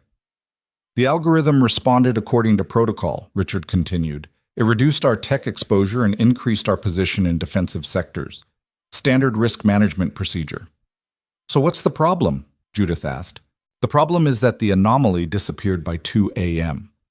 The correlation returned to normal levels, which suggests this was either a data glitch or a temporary market inefficiency." Richard clicked to the next slide. "But the algorithm had already executed the trades. We're now holding positions that don't align with current market conditions." David leaned back in his chair. "How much are we talking?" $7 million in overnight trading activity. Not catastrophic, but not ideal either." Richard looked directly at Mason. "I wanted to reverse the trades at 2 a.m. when the anomaly cleared, but the algorithm's decision tree doesn't allow for position reversals within a 12-hour window. That's one of the constraints we built in to prevent overtrading. Everyone turned to look at Mason. He met their eyes, confused. I didn't design that constraint. That's part of your original architecture. But you reviewed the architecture, Richard said. You reviewed every aspect of this algorithm. If the 12-hour constraint was a flaw, why didn't you flag it? Mason felt the trap closing around him. The 12-hour constraint isn't a flaw. It's a reasonable safeguard against reactive trading. The real question is whether your anomaly detection system is too sensitive. My anomaly detection system, Richard said slowly, has been running successfully for 8 months without a single false positive. Until last night. Until last night. Richard's expression was carefully neutral, but Mason could see the accusation lurking beneath it. Which raises the question of whether something changed in the algorithm that affected how it interprets anomalies. The room went very quiet. Victoria looked between Mason and Richard. Are you suggesting that one of Mason's corrections caused this? I'm suggesting that we made significant changes to the algorithm based on an external review, and now we're seeing behavior we didn't see during testing. Richard pulled up another slide showing the algorithm's trading history. Before Mason's corrections, the algorithm never responded to correlation spikes smaller than 0.7%. Last night's spike was 0.43%, well below our historical threshold. Mason studied the data, his mind racing. Richard was right. The sensitivity had changed. But why? Then he saw it. The market reversal vulnerability he'd flagged. Richard's team had fixed it by adjusting the algorithm's volatility interpretation parameters. But in doing so, they'd inadvertently lowered the threshold for what the algorithm considered significant correlation changes. It's not the 12-hour constraint, Mason said quietly. And it's not a false positive. The algorithm is working exactly as designed. The problem is that when you fix the market reversal vulnerability, you increase the algorithm's sensitivity to correlation changes. It's now detecting smaller anomalies that your original version would have ignored. Richard's face went red. That's not... You tested it against historical crash scenarios. October 2008, August 2015, March 2020. Big events with clear correlation shifts. Mason pulled out his phone and opened his notes from the review. But you didn't test it against normal market noise, small temporary anomalies that resolve themselves within hours. Victoria leaned forward. Is that true, Richard? Richard looked like he wanted to argue, but he couldn't. The testing protocol focused on extreme scenarios. That's what Mason recommended. I recommended stress testing the market reversal fix, Mason said. I didn't recommend ignoring normal volatility testing. The conference room erupted in overlapping voices. Judith was demanding to know why normal volatility hadn't been part of the testing protocol. David was arguing that 7 million in misaligned positions wasn't actually that bad. The woman Mason didn't know was typing rapidly on her laptop, presumably calculating their exposure. Victoria held up her hand and the room went quiet. Okay, here's what we're going to do. Richard, I want a full analysis of the algorithm's sensitivity thresholds by end of day. Mason, I want you to review his analysis and recommend adjustments. We're going to recalibrate this system so it can distinguish between real anomalies and market noise. That could take weeks, Richard said. Then you'd better get started. Victoria's voice was ice. And Richard, next time we're testing a major fix, I want comprehensive testing across all scenarios, not just the dramatic ones. Clear? Crystal clear. Victoria dismissed the meeting, and people filed out in tense silence. Mason stayed in his seat, staring at the data still displayed on the screen, trying to figure out how he'd missed this. He should have caught it, should have realized that fixing one vulnerability might create sensitivity issues elsewhere, should have recommended broader testing instead of just focusing on extreme scenarios. Victoria sat down next to him after everyone else had left. Stop it. Stop what? Stop blaming yourself. This isn't your fault. I reviewed the algorithm. I signed off on the testing protocol. If you'd been more thorough, you would have found different issues, and Richard would be blaming you for those instead. Victoria rubbed her temples. This is how it works, Mason. We find problems, we fix them. We find new problems, we fix those. It's iterative. Nobody gets it perfect the first time. $7 million isn't perfect. $7 million isn't catastrophic either. We'll unwind the positions, recalibrate the system, and move on. She looked at him seriously. But I need you to understand something. Richard is looking for a reason to discredit you. He's looking for proof that the coffee guy doesn't know what he's doing, so you cannot give him ammunition by acting like you're not qualified to be here. Mason met her eyes. What if he's right? What if I'm not qualified? You caught an error that would have cost us $90 million. You found vulnerabilities in 3 other trading systems since then. You just identified the exact cause of last night's anomaly in under 5 minutes. Victoria stood up. You're qualified, Mason. You just need to start believing it. She left him alone in the conference room with those words echoing in his head. Mason spent the rest of the day at the coffee station, going through the motions while his mind worked on the sensitivity problem. Between pouring cups and restocking supplies, he sketched out potential solutions in his spiral notebook. The fix itself wasn't complicated. They just needed to adjust the correlation threshold parameters to filter out smaller anomalies. But implementing it without breaking something else would require careful testing. At 2:30, he left for Ellie's school, same as always. She came running out at 3, carrying a drawing she'd made during art class. It's our volcano, she announced proudly. Mrs. Patterson said I could bring it home. Mason looked at the drawing, a bright red mountain with orange lava and small stick figures standing nearby. That's beautiful, sweetheart. We'll put it on the fridge. The tall fridge or the short fridge? They only had one fridge, and it definitely wasn't tall. What? Emma said her house has 2 fridges, a tall one in the kitchen and a short one in the garage. Ellie looked up at him. Can we get another fridge? Mason thought about the consulting money sitting in his bank account, about the fact that yes, technically, they could now afford a second refrigerator, but that wasn't the point. We don't need 2 fridges, baby. We barely fill the one we have. Oh, okay. Ellie accepted this without argument and went back to admiring her volcano drawing. That night, after dinner and homework and the bedtime routine, Mason opened his laptop and found an email from Richard with the sensitivity analysis Victoria had requested. It was thorough, professional, and completely wrong. Richard had recommended increasing the correlation threshold from 0.43% to 0.85%. That would filter out the small anomalies, sure, but it would also make the algorithm too slow to respond to real threats. By the time a correlation shift hit 0.85%, it might already be too late to effectively hedge the position. Mason spent 3 hours working through alternative solutions. The correct threshold was probably around 0.6%, high enough to ignore market noise, low enough to catch genuine anomalies before they became problems. But he needed to test it against historical data to be sure. He pulled up the last 5 years of overnight trading data and started running simulations. At 0.6%, the algorithm would have ignored last night's anomaly, but would have responded appropriately to 17 legitimate correlation shifts. At Richard's suggested 0.85%, it would have missed 6 of those legitimate shifts. Mason documented everything in a detailed email to Victoria, including charts showing the simulation results and his recommendation for the 0.6 threshold. He sent it at 11:47 p.m., exactly 24 hours after the anomaly had first appeared. Victoria responded 3 minutes later. This is excellent work. Forwarding to Richard now. Get some sleep. Sleep didn't come easy. Mason lay on his futon thinking about Richard's face during the meeting, about the accusation that Mason's corrections had caused the problem, about the fact that in some ways Richard was right.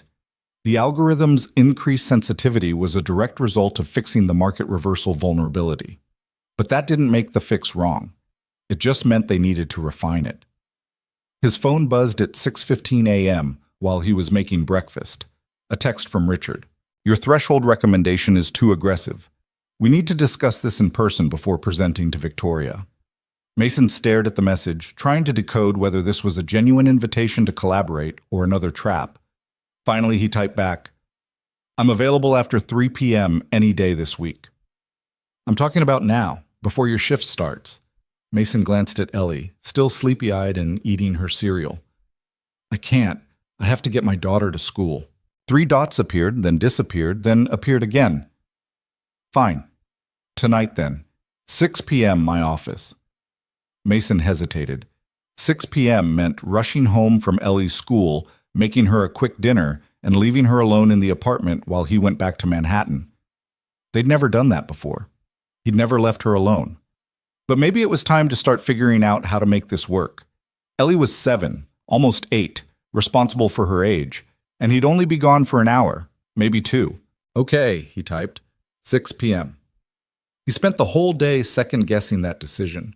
Between coffee orders and small talk with executives who barely saw him, Mason's mind was on Ellie, on what could go wrong in the 2 hours he'd be gone, on whether he was making a terrible parenting decision for the sake of a job. At 3 o'clock, he picked Ellie up from school and took her straight home.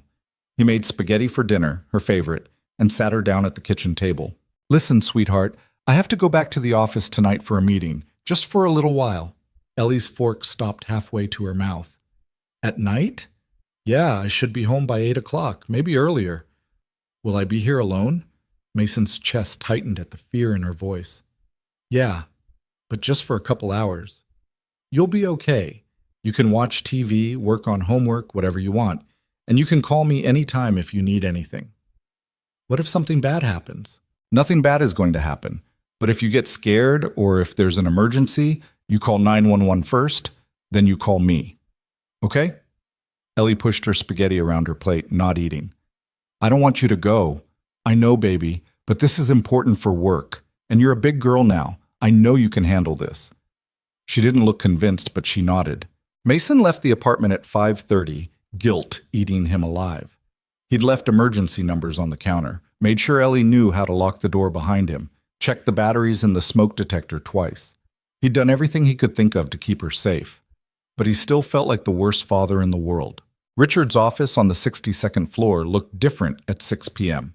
The sun was setting over Manhattan, casting long shadows through the glass walls. Richard sat at his desk with multiple monitors displaying different versions of the algorithm, his sleeves rolled up, his tie long since abandoned. You're late, he said without looking up. Mason checked his watch. 6:02. Sorry, subway was slow. Richard finally turned to face him. Let's cut through the bullshit, okay? You think my threshold recommendation is too conservative. I think yours is too aggressive.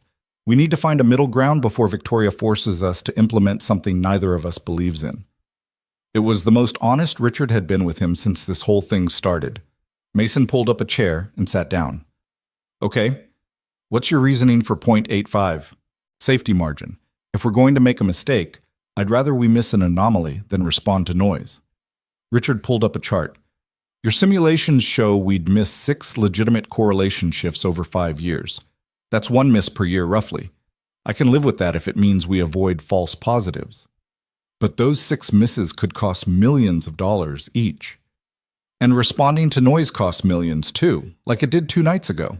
Mason leaned back, thinking. What if we added a confirmation layer? The algorithm detects a correlation shift at 0.6%, but before it executes trades, it waits 30 minutes and checks again. If the anomaly is still present, it's probably real. If it's disappeared, it's noise. Richard frowned, considering this. That delays our response time. By 30 minutes, which matters in flash crash scenarios, but not in most normal market conditions. Flash crash scenarios are exactly what we're trying to protect against. Then we program an override. If the correlation shift exceeds 0.8%, your threshold, the algorithm bypasses the confirmation wait and responds immediately. Richard was quiet for a long moment, staring at the monitors. Then he started typing, pulling up code, running quick calculations. Mason watched him work, saw the exact moment when Richard realized the solution might actually work. That could work, Richard said slowly. We'd need to test it thoroughly, but the logic is sound. I can help with the testing. Richard looked at him, really looked at him, for the first time since this whole thing had started. Why are you doing this? Doing what? Helping. After everything I've said to you, after the way I've treated you, why are you still trying to make this work? Mason thought about lying, about giving some professional answer about teamwork and company success, but he was too tired for that. Because I need this job, he said simply. I have a 7-year-old daughter who needs new shoes every 4 months and a science fair volcano and eventually college tuition. And this consulting work, it's the first time in 3 years that I felt like I might actually be able to give her those things. So yeah, I'm going to help, even if you hate me for it. Richard was quiet for a moment. Then he said, I don't hate you. Could have fooled me. I resent you. There's a difference. Richard turned back to his monitors. You made me look incompetent in front of Victoria. You exposed flaws in work I'd spent months perfecting. And you did it all while serving coffee like it was the easiest thing in the world. It wasn't easy. None of this has been easy. Maybe not. But you made it look easy, and that made me look worse. Richard pulled up a fresh spreadsheet. But you're right about the confirmation layer. It's a good solution, better than either of our original recommendations. They spent the next hour and a half working through the implementation details. By 7:45, they had a working prototype and a testing plan that would take the rest of the week to complete. Mason checked his phone. 2 missed calls from Ellie. His heart stopped. He called her back immediately. She answered on the first ring. "Daddy, when are you coming home?" Her voice was small, scared, and Mason felt guilt crash over him like a wave. "I'm leaving right now, baby. I'll be there in 45 minutes. Are you okay?" "Yeah, there was a weird noise outside the door, and I got scared." "Did you look through the peephole?" "Yeah, nobody was there." "Then it was probably just someone walking down the hallway. You're safe, sweetheart. I promise." Mason was already grabbing his coat, heading for the elevator. "I'm sorry I was gone so long. I'll be home soon." "Okay. Can you stay on the phone until you get here?" "Yeah, baby. I'm not hanging up." Mason rode the elevator down 62 floors with his phone pressed to his ear, listening to Ellie describe every detail of her evening. The homework she'd finished, the TV show she'd watched, the peanut butter sandwich she'd made for herself when she got hungry. By the time he walked through their apartment door at 8:35, she was crying. Mason dropped his bag and pulled her into his arms, holding her tight, while she sobbed against his chest. "I'm sorry," she kept saying. "I know I'm a big girl. I'm sorry I got scared." "You don't have to be sorry. You never have to be sorry for being scared." Mason carried her to the futon and sat down with her in his lap, rocking her gently. "And you are a big girl. The biggest, bravest girl I know. I don't want you to go to night meetings anymore." "Okay, I won't, I promise." "Really?" "Really. If I need to meet with someone after hours, I'll do it from home, on video chat or whatever. But I won't leave you alone at night again." Ellie pulled back and looked at him with red, puffy eyes. "Is the math job making you go away more?" The question hit Mason harder than it should have. "No, sweetheart. The math job is flexible.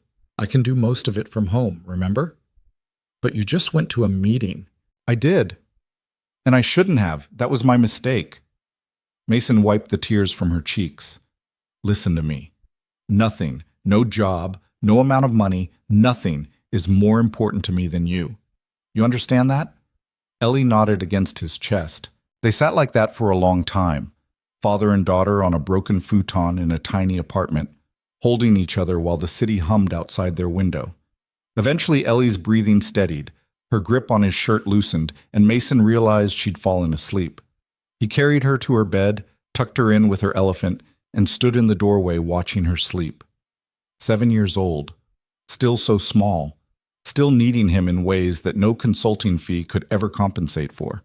His phone buzzed quietly. A text from Richard. "Prototype testing looks good. I'll present our joint solution to Victoria tomorrow. Credit to both of us." Mason read the message twice, then pocketed his phone without responding. Tomorrow he'd go back to Sterling Crown Capital and make coffee and attend meetings and help Richard implement their confirmation layer fix. Tomorrow he'd be the consultant who saved the company $90 million and the coffee guy who knew his place and the single father who somehow managed to be both. But tonight, he was just Ellie's dad. And that was enough. That was everything. Mason woke up at 4:47 a.m. the next morning to find Ellie standing next to the futon, her elephant tucked under one arm. "Can I sleep here with you?" Her voice was small in the dark. He didn't ask why, just pulled back the blanket and made room for her, and she crawled in beside him, curling into the space where Sarah used to sleep. Mason wrapped his arm around his daughter and felt her breathing slowly settle into the rhythm of sleep. He didn't sleep again after that, just lay there watching the water stain on the ceiling gradually become visible as dawn crept into the apartment, thinking about the fact that his attempt to balance everything had left his 7-year-old daughter terrified and alone. The consulting money didn't feel quite so much like winning the lottery anymore. At 7:30, Mason stood at the coffee station on the 3rd floor, measuring grounds with hands that felt heavier than usual. Richard's presentation to Victoria was scheduled for 9 o'clock. their joint solution to the sensitivity problem. Credit to both of us, Richard had said.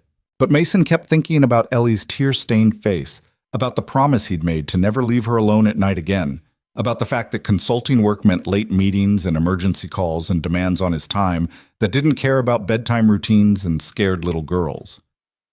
Victoria appeared at the coffee station at 8:15, earlier than usual.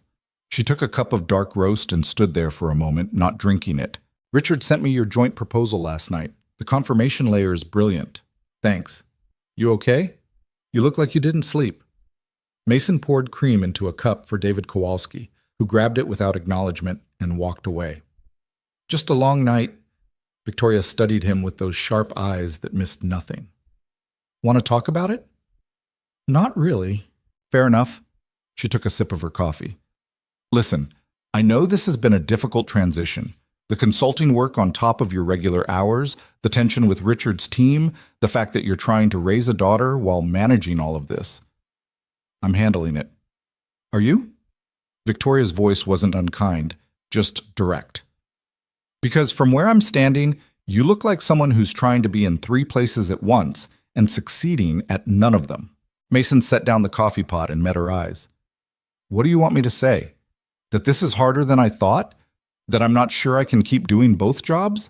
Yeah, it's hard, but I need the money, and I'm good at the work, so I'm making it work." "At what cost?" The question hung in the air between them. Mason thought about Ellie crying in his arms, about the guilt that had kept him awake all night, about the fact that he'd spent 3 years building a simple, stable life for his daughter, and was now systematically dismantling it for a paycheck. "I left Ellie alone last night," he said quietly, "for the first time ever. She was terrified. Called me twice, crying because she heard a noise in the hallway." Victoria's expression softened. "Mason, I promised her I wouldn't do it again, promised I'd handle everything from home from now on." He picked up the coffee pot again, needing something to do with his hands. "So I guess the answer to your question is, yeah, I'm handling it, but barely." Victoria was quiet for a moment, her coffee cooling in her hands. Then she said, "What if you didn't have to handle both jobs?" Mason looked up sharply. "Are you firing me?" "No. I'm offering you a choice." Victoria set down her cup. "Full-time risk consultant, 40 hours a week, flexible schedule, work from home whenever you need to. Salary equivalent to what you'd make on the hourly rate, plus benefits. You'd report directly to me, not Richard, and your hours would be entirely your own as long as the work gets done." Mason's brain stuttered trying to process this. "You're offering me a salaried position. I'm offering you a career, the one you should have had 3 years ago if life hadn't gotten in the way." Victoria picked up her coffee again. "You're wasted at a coffee station, Mason. You know it, I know it, everyone in this building knows it. So stop pretending you belong there and accept the fact that you belong in a conference room solving problems that matter." "I can't just abandon hospitality services. They're short-staffed as it is." "We'll hire someone else. That's not your problem." "And the hours, I told you, flexible. You want to work from 6 a.m. to 2 p.m. so you can pick up your daughter at 3? Fine. You want to split your day between morning and evening hours? Fine. You want to take Thursdays off for science fairs and parent-teacher conferences? Also fine." Victoria leaned against the counter. "The only requirement is that you're available for genuine emergencies, and those are rare. Everything else can be scheduled around your daughter." Mason stared at her, trying to find the catch. "Why are you doing this?" "Because you saved my company. Because you're brilliant at what you do. And because watching you try to be 2 people at once is exhausting, and I'm not even the one doing it." Victoria checked her watch. "Think about it. But don't think too long.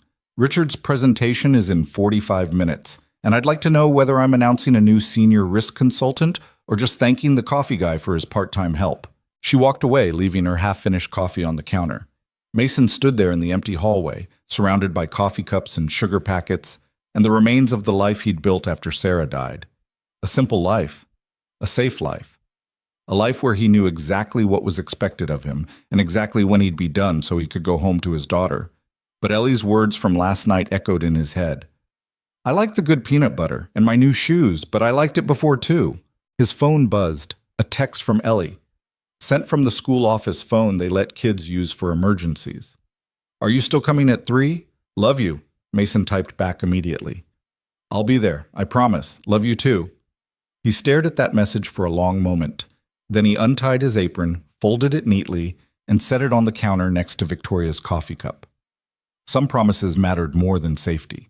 The presentation at 9 o'clock went exactly as Richard had outlined. The confirmation layer would solve the sensitivity problem without sacrificing response time. Testing would take another week, implementation another week after that. Victoria approved the plan immediately and thanked both Richard and Mason for their collaboration.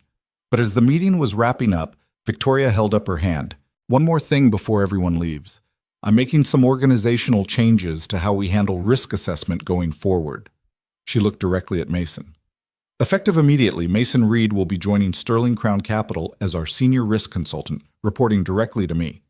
He'll be reviewing all algorithmic trading systems, providing independent analysis on portfolio risk, and serving as a check on our quantitative models. The room went silent. Mason saw Richard's face cycle through surprise, confusion, and something that might have been respect. Judith Chen was nodding approvingly. David Kowalski looked annoyed, but David always looked annoyed. Mason will no longer be working in hospitality services, Victoria continued. His focus will be entirely on risk analysis, and he'll be working a flexible schedule to accommodate his responsibilities as a single parent. I expect everyone in this room to extend him the same professional courtesy you'd extend to any senior consultant. Questions? Nobody had questions. Or at least nobody was willing to voice them. After the meeting, Richard caught up with Mason in the hallway. Senior risk consultant. Richard's expression was unreadable. That's a bigger title than I expected. Yeah, well, I didn't expect it either. You earned it. Richard extended his hand. I'm sorry for how I treated you. The things I said, they were unprofessional and unfair. Mason shook his hand, surprised by the apology. You weren't entirely wrong. I did make you look bad. No, you made me be better. There's a difference. Richard let go and shoved his hands in his pockets. For what it's worth, I'm glad you're staying. The confirmation layer solution. I never would have thought of that on my own. I was too focused on being right to consider alternatives. We both were. Richard smiled slightly. Yeah, we both were. Mason spent the rest of the day in a borrowed office on the 61st floor, setting up his new workspace and trying to wrap his head around the fact that this was real. He had business cards now, a direct phone line, a salary that meant Ellie could have the good peanut butter and new shoes and maybe even a second refrigerator if she really wanted one. But more importantly, he had a schedule that meant he could be at her school at 3 o'clock every single day without exception. At 2:45, Mason packed up his laptop and headed for the subway. His first day as senior risk consultant, and he was leaving at the same time he always had. Some things didn't need to change. Ellie was waiting outside her classroom at 2:58, same as always. But when she saw Mason, her entire face lit up in a way that made his chest ache. Daddy, you came!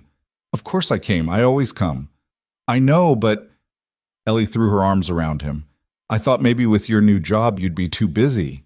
Mason knelt down and looked at her seriously. Listen to me, Ellie Belly. I don't care what job I have or how important the work is. I will always be here at 3 o'clock. That's a promise I'm never going to break. Understand? Even if there's an emergency? Even then, I'll figure it out. But I will be here. Ellie hugged him again, tighter this time, and Mason held his daughter in the hallway of PS 234 and felt something settle in his chest. This was right. This was what mattered. They walked to the subway together, Ellie telling him about her day, about the book they'd read in class, about how she'd helped another kid with their math homework, about the announcement that next month they'd be starting a unit on space exploration. Can we go to the planetarium? Ellie asked as they boarded the train. Mrs. Patterson said there's a new show about black holes. Mason thought about his new salary, about the fact that yes, they could absolutely afford planetarium tickets now. Yeah, baby, we can go this weekend if you want. Really? Really? Ellie grinned and pulled out a book from her backpack, settling in against his shoulder to read while the train carried them home. That weekend, they went to the planetarium. Mason bought tickets to the black hole show and watched Ellie's face light up as the narrator explained gravitational forces and event horizons, and the way time itself bent near massive objects. Afterward, in the gift shop, Ellie spent 20 minutes debating between a book about space and a poster of the solar system before deciding on both. Are you sure we can afford it? She asked, clutching the items to her chest. Yeah, sweetheart, we can afford it. In the checkout line, a woman behind them smiled at Ellie. Interested in space? I love space. Did you know that if you fell into a black hole, time would slow down for you, but everyone else would see you freeze? The woman laughed. I did not know that. You must be very smart. My daddy's smart too. He does math for a really important company. He used to just make coffee, but now he helps them not lose money. Mason felt his face flush, but the woman just smiled at him. Sounds like you have a lot to be proud of. I do, Mason said, looking down at Ellie. I really do. Over the following weeks, Mason settled into his new role at Sterling Crown Capital. He reviewed risk models from home most mornings, attended video conferences while Ellie did her homework at the kitchen table, and only went into the office when absolutely necessary. The algorithm launched successfully on April 1st with the new confirmation layer in place and performed flawlessly through the rest of the month. But the biggest change wasn't in Mason's work. It was in Victoria. She started asking questions during meetings, not just about numbers and models, but about the people behind them. She remembered birthdays. She learned the names of the security guards and the cafeteria workers. She stopped at the new coffee station attendant, a guy named Marcus who'd been hired to replace Mason, and actually asked him how his day was going. One afternoon in early May, Victoria stopped by Mason's office. Got a minute? Sure, what's up? Victoria closed the door and sat down across from him. I wanted to thank you. Mason set down the report he'd been reviewing. For what? For reminding me that people are more important than positions, that someone's value isn't determined by their job title. She looked out the window at Manhattan stretching below them. I've been running this company for 3 years, and somewhere along the way, I forgot that. I started seeing people as functions instead of human beings.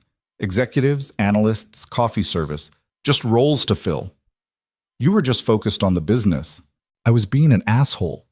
Victoria turned back to him. You know what changed my mind? It wasn't the fact that you caught the algorithm error.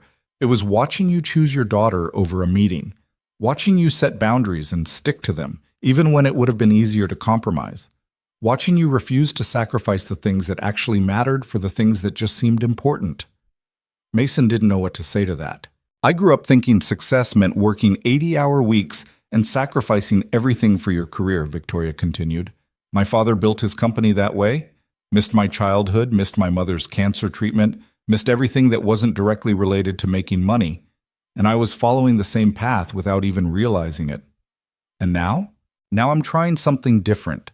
I'm trying to build a company where people don't have to choose between their jobs and their lives, where single parents can leave at 3 o'clock to pick up their kids, where success doesn't require sacrificing everything else. Victoria smiled slightly. I don't know if it'll work, but I figure if you can do it, maybe the rest of us can too. 2 weeks later, Sterling Crown Capital announced a new flexible scheduling policy for all employees. Parents could adjust their hours around school schedules. Remote work was encouraged when feasible. The company even opened an on-site childcare facility for employees who needed it. Richard Wu was the first person in his department to take advantage of the policy, adjusting his schedule so he could coach his son's Little League team on Wednesday afternoons. Judith Chen started leaving at 4 instead of 7, spending evenings with her aging mother instead of staring at trading screens. Even David Kowalski, perpetually annoyed David, started taking Fridays off to pursue the photography hobby he'd abandoned 15 years ago. The company didn't collapse. Productivity didn't plummet. If anything, people worked harder during the hours they were there because they knew they had permission to have lives outside the office. It wasn't perfect. There were still crisis moments that required long hours and sacrifice. There were still tensions and disagreements and the normal friction of any workplace. But it was better, and better was enough. One evening in late June, Mason was helping Ellie with a math worksheet at the kitchen table when his phone rang. An unknown number. He almost didn't answer, but something made him pick up. Is this Mason Reed? A woman's voice, professional but warm. Yes? Who's this? My name is Jennifer Santos. I'm a recruiter for Hoffman Strategic Partners. I got your name from a colleague who said you're doing excellent risk analysis work at Sterling Crown. We're looking for a chief risk officer, and I wanted to see if you'd be interested in interviewing. Mason's first instinct was to say no. He had a good job, a flexible schedule, a life that finally felt stable, but curiosity got the better of him. What kind of salary are we talking about? Jennifer named a number that made Mason's head spin. Nearly triple what he was making now, plus stock options, plus bonuses, plus benefits that included full tuition coverage for dependents. That's a generous offer, Mason said carefully. But I have specific requirements around my schedule. I have a daughter, and I need to be available for her. We're aware. That's actually part of why we're interested. We're trying to build a more family-friendly culture, and we need leaders who can model that. Jennifer paused. I'm not asking for an answer now. Just think about it. I'll email you the full details, and you can let me know if you want to move forward. Mason thanked her and hung up. He sat there staring at his phone, trying to process the fact that he'd just been headhunted for a C-level position. Who was that? Ellie asked, looking up from her worksheet. Someone offering me a different job. Are you going to take it? I don't know. What do you think? Ellie considered this seriously. Will you still be able to pick me up at 3 o'clock? Yeah, that's non-negotiable. Then I think you should do whatever makes you happy. Mason smiled and pulled her into a hug. When did you get so wise? I've always been wise. You just weren't paying attention. That night, after Ellie was asleep, Mason sat at the kitchen table with his spiral notebook and made a list of pros and cons. More money, better benefits, a chance to shape risk management practices at a major firm, but also more responsibility, more pressure, and the risk that the flexible schedule promises wouldn't survive the realities of a C-level role. He was still debating when his phone buzzed, a text from Victoria. Heard you got a call from Hoffman. Want to talk about it? Mason typed back, Shay, how did you hear about that already? Jennifer Santos and I go way back. She called to ask if I'd give you a reference. I told her you were the best risk analyst I'd ever worked with, and if she tried to steal you, I'd never speak to her again. Mason smiled despite himself. And she said she was stealing you anyway because that's how good you are. I haven't said yes. But you're thinking about it. Mason stared at his phone, not sure how to respond. Finally, he typed, Yeah, I'm thinking about it. 3 dots appeared, disappeared, appeared again. Mason, I'm not going to pretend I don't want you to stay. You've made Sterling Crown better just by being here. But if Hoffman can offer you something I can't, something that's better for you and Ellie, then you should take it. You've spent 3 years putting everyone else first. Maybe it's time to put yourself first for once. Mason read the message 3 times. Then he set down his phone and looked around the tiny kitchen with its chipped counters and flickering light. He'd lived here for 3 years, building a small, safe life for his daughter. And it had been enough. But maybe enough wasn't the same thing as everything they deserved. He called Jennifer Santos back the next morning and agreed to interview. The interview process took 2 weeks. Mason met with the CEO, the board of directors, the entire executive team. He presented his analysis of their current risk management practices and outlined how he'd improve them. He negotiated salary, benefits, schedule flexibility, and a written guarantee that he could leave by 2:30 every day to pick up his daughter. They offered him the position on July 15th, Chief Risk Officer, $240,000 a year, stock options that could be worth significantly more, and a promise that family would always come first. Mason accepted. His last day at Sterling Crown Capital was July 31st. Victoria insisted on throwing him a goodbye party in the executive conference room, complete with cake and speeches and a plaque thanking him for his service. Richard shook his hand and said, You're going to be great at this. Just remember to occasionally let other people be right too. Judith Chen hugged him and said, Don't be a stranger. We'll need you to consult on the impossible problems. Even David Kowalski managed something that resembled a smile and said, Good luck, you'll need it. But it was Victoria's goodbye that hit hardest. She pulled Mason aside after the party, away from everyone else. You changed this company, she said quietly, not just with your analysis. You changed how we think about success, about balance, about what actually matters. And you changed me. I just did my job.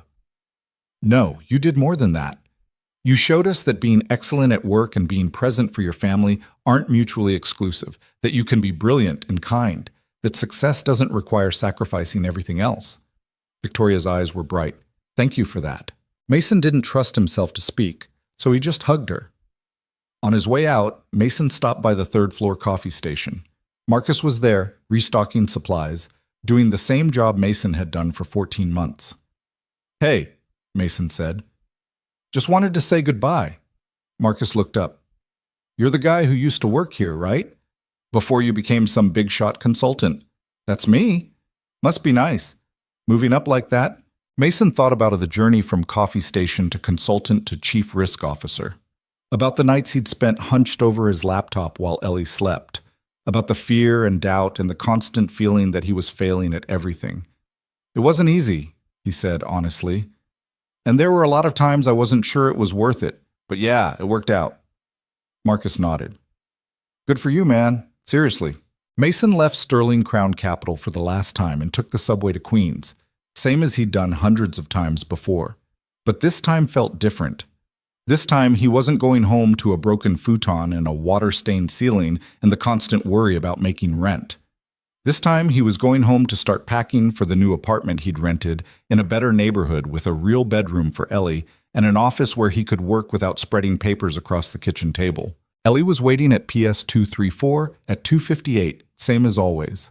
But today she had a surprise. "Mrs. Patterson said I can skip a grade." She was practically vibrating with excitement. "I can go straight to third grade instead of second grade because I'm ahead in math and reading." Mason picked her up and spun her around, not caring that she was getting too big for it. "That's amazing, sweetheart. I'm so proud of you." "Are you proud of you too? For your new job?" Mason set her down and knelt to her level. "Yeah, baby, I think I am." "Good, because I'm proud of you too. Even when you were just making coffee, I was proud. But now you're helping a whole different company not lose money, which means you're even more important." "I wasn't just making coffee, Ellie. I was making sure you had everything you needed." "I know, and I did." She hugged him tight. "I always did." They walked to the subway together, Ellie chattering about third grade and all the new things she'd learned. Mason listened and asked questions and thought about how far they'd come since that morning when he'd stood in a stairwell trying to convince Victoria Hale that he was worth listening to. He'd been invisible then, the coffee guy nobody saw, the single father trying to build a safe life for his daughter out of the wreckage of the one he'd lost. But somewhere along the way, he'd become visible again, not because he'd demanded attention or forced his way into rooms where he didn't belong, but because he'd quietly done the work that needed doing, held his boundaries when it mattered, and refused to let anyone tell him that his value was determined by his job title. And in doing so, he'd shown other people, Victoria, Richard, Judith, David, everyone at Sterling Crown Capital, that they could do the same, that they could be excellent at their work and present for their lives, that success didn't require sacrifice, it just required knowing what actually mattered and refusing to compromise on it. 2 years later, Mason Reed stood in his office at Hoffman Strategic Partners, looking out at the Manhattan skyline, and thought about how strange life could be. He was chief risk officer now. He managed a team of 15 analysts.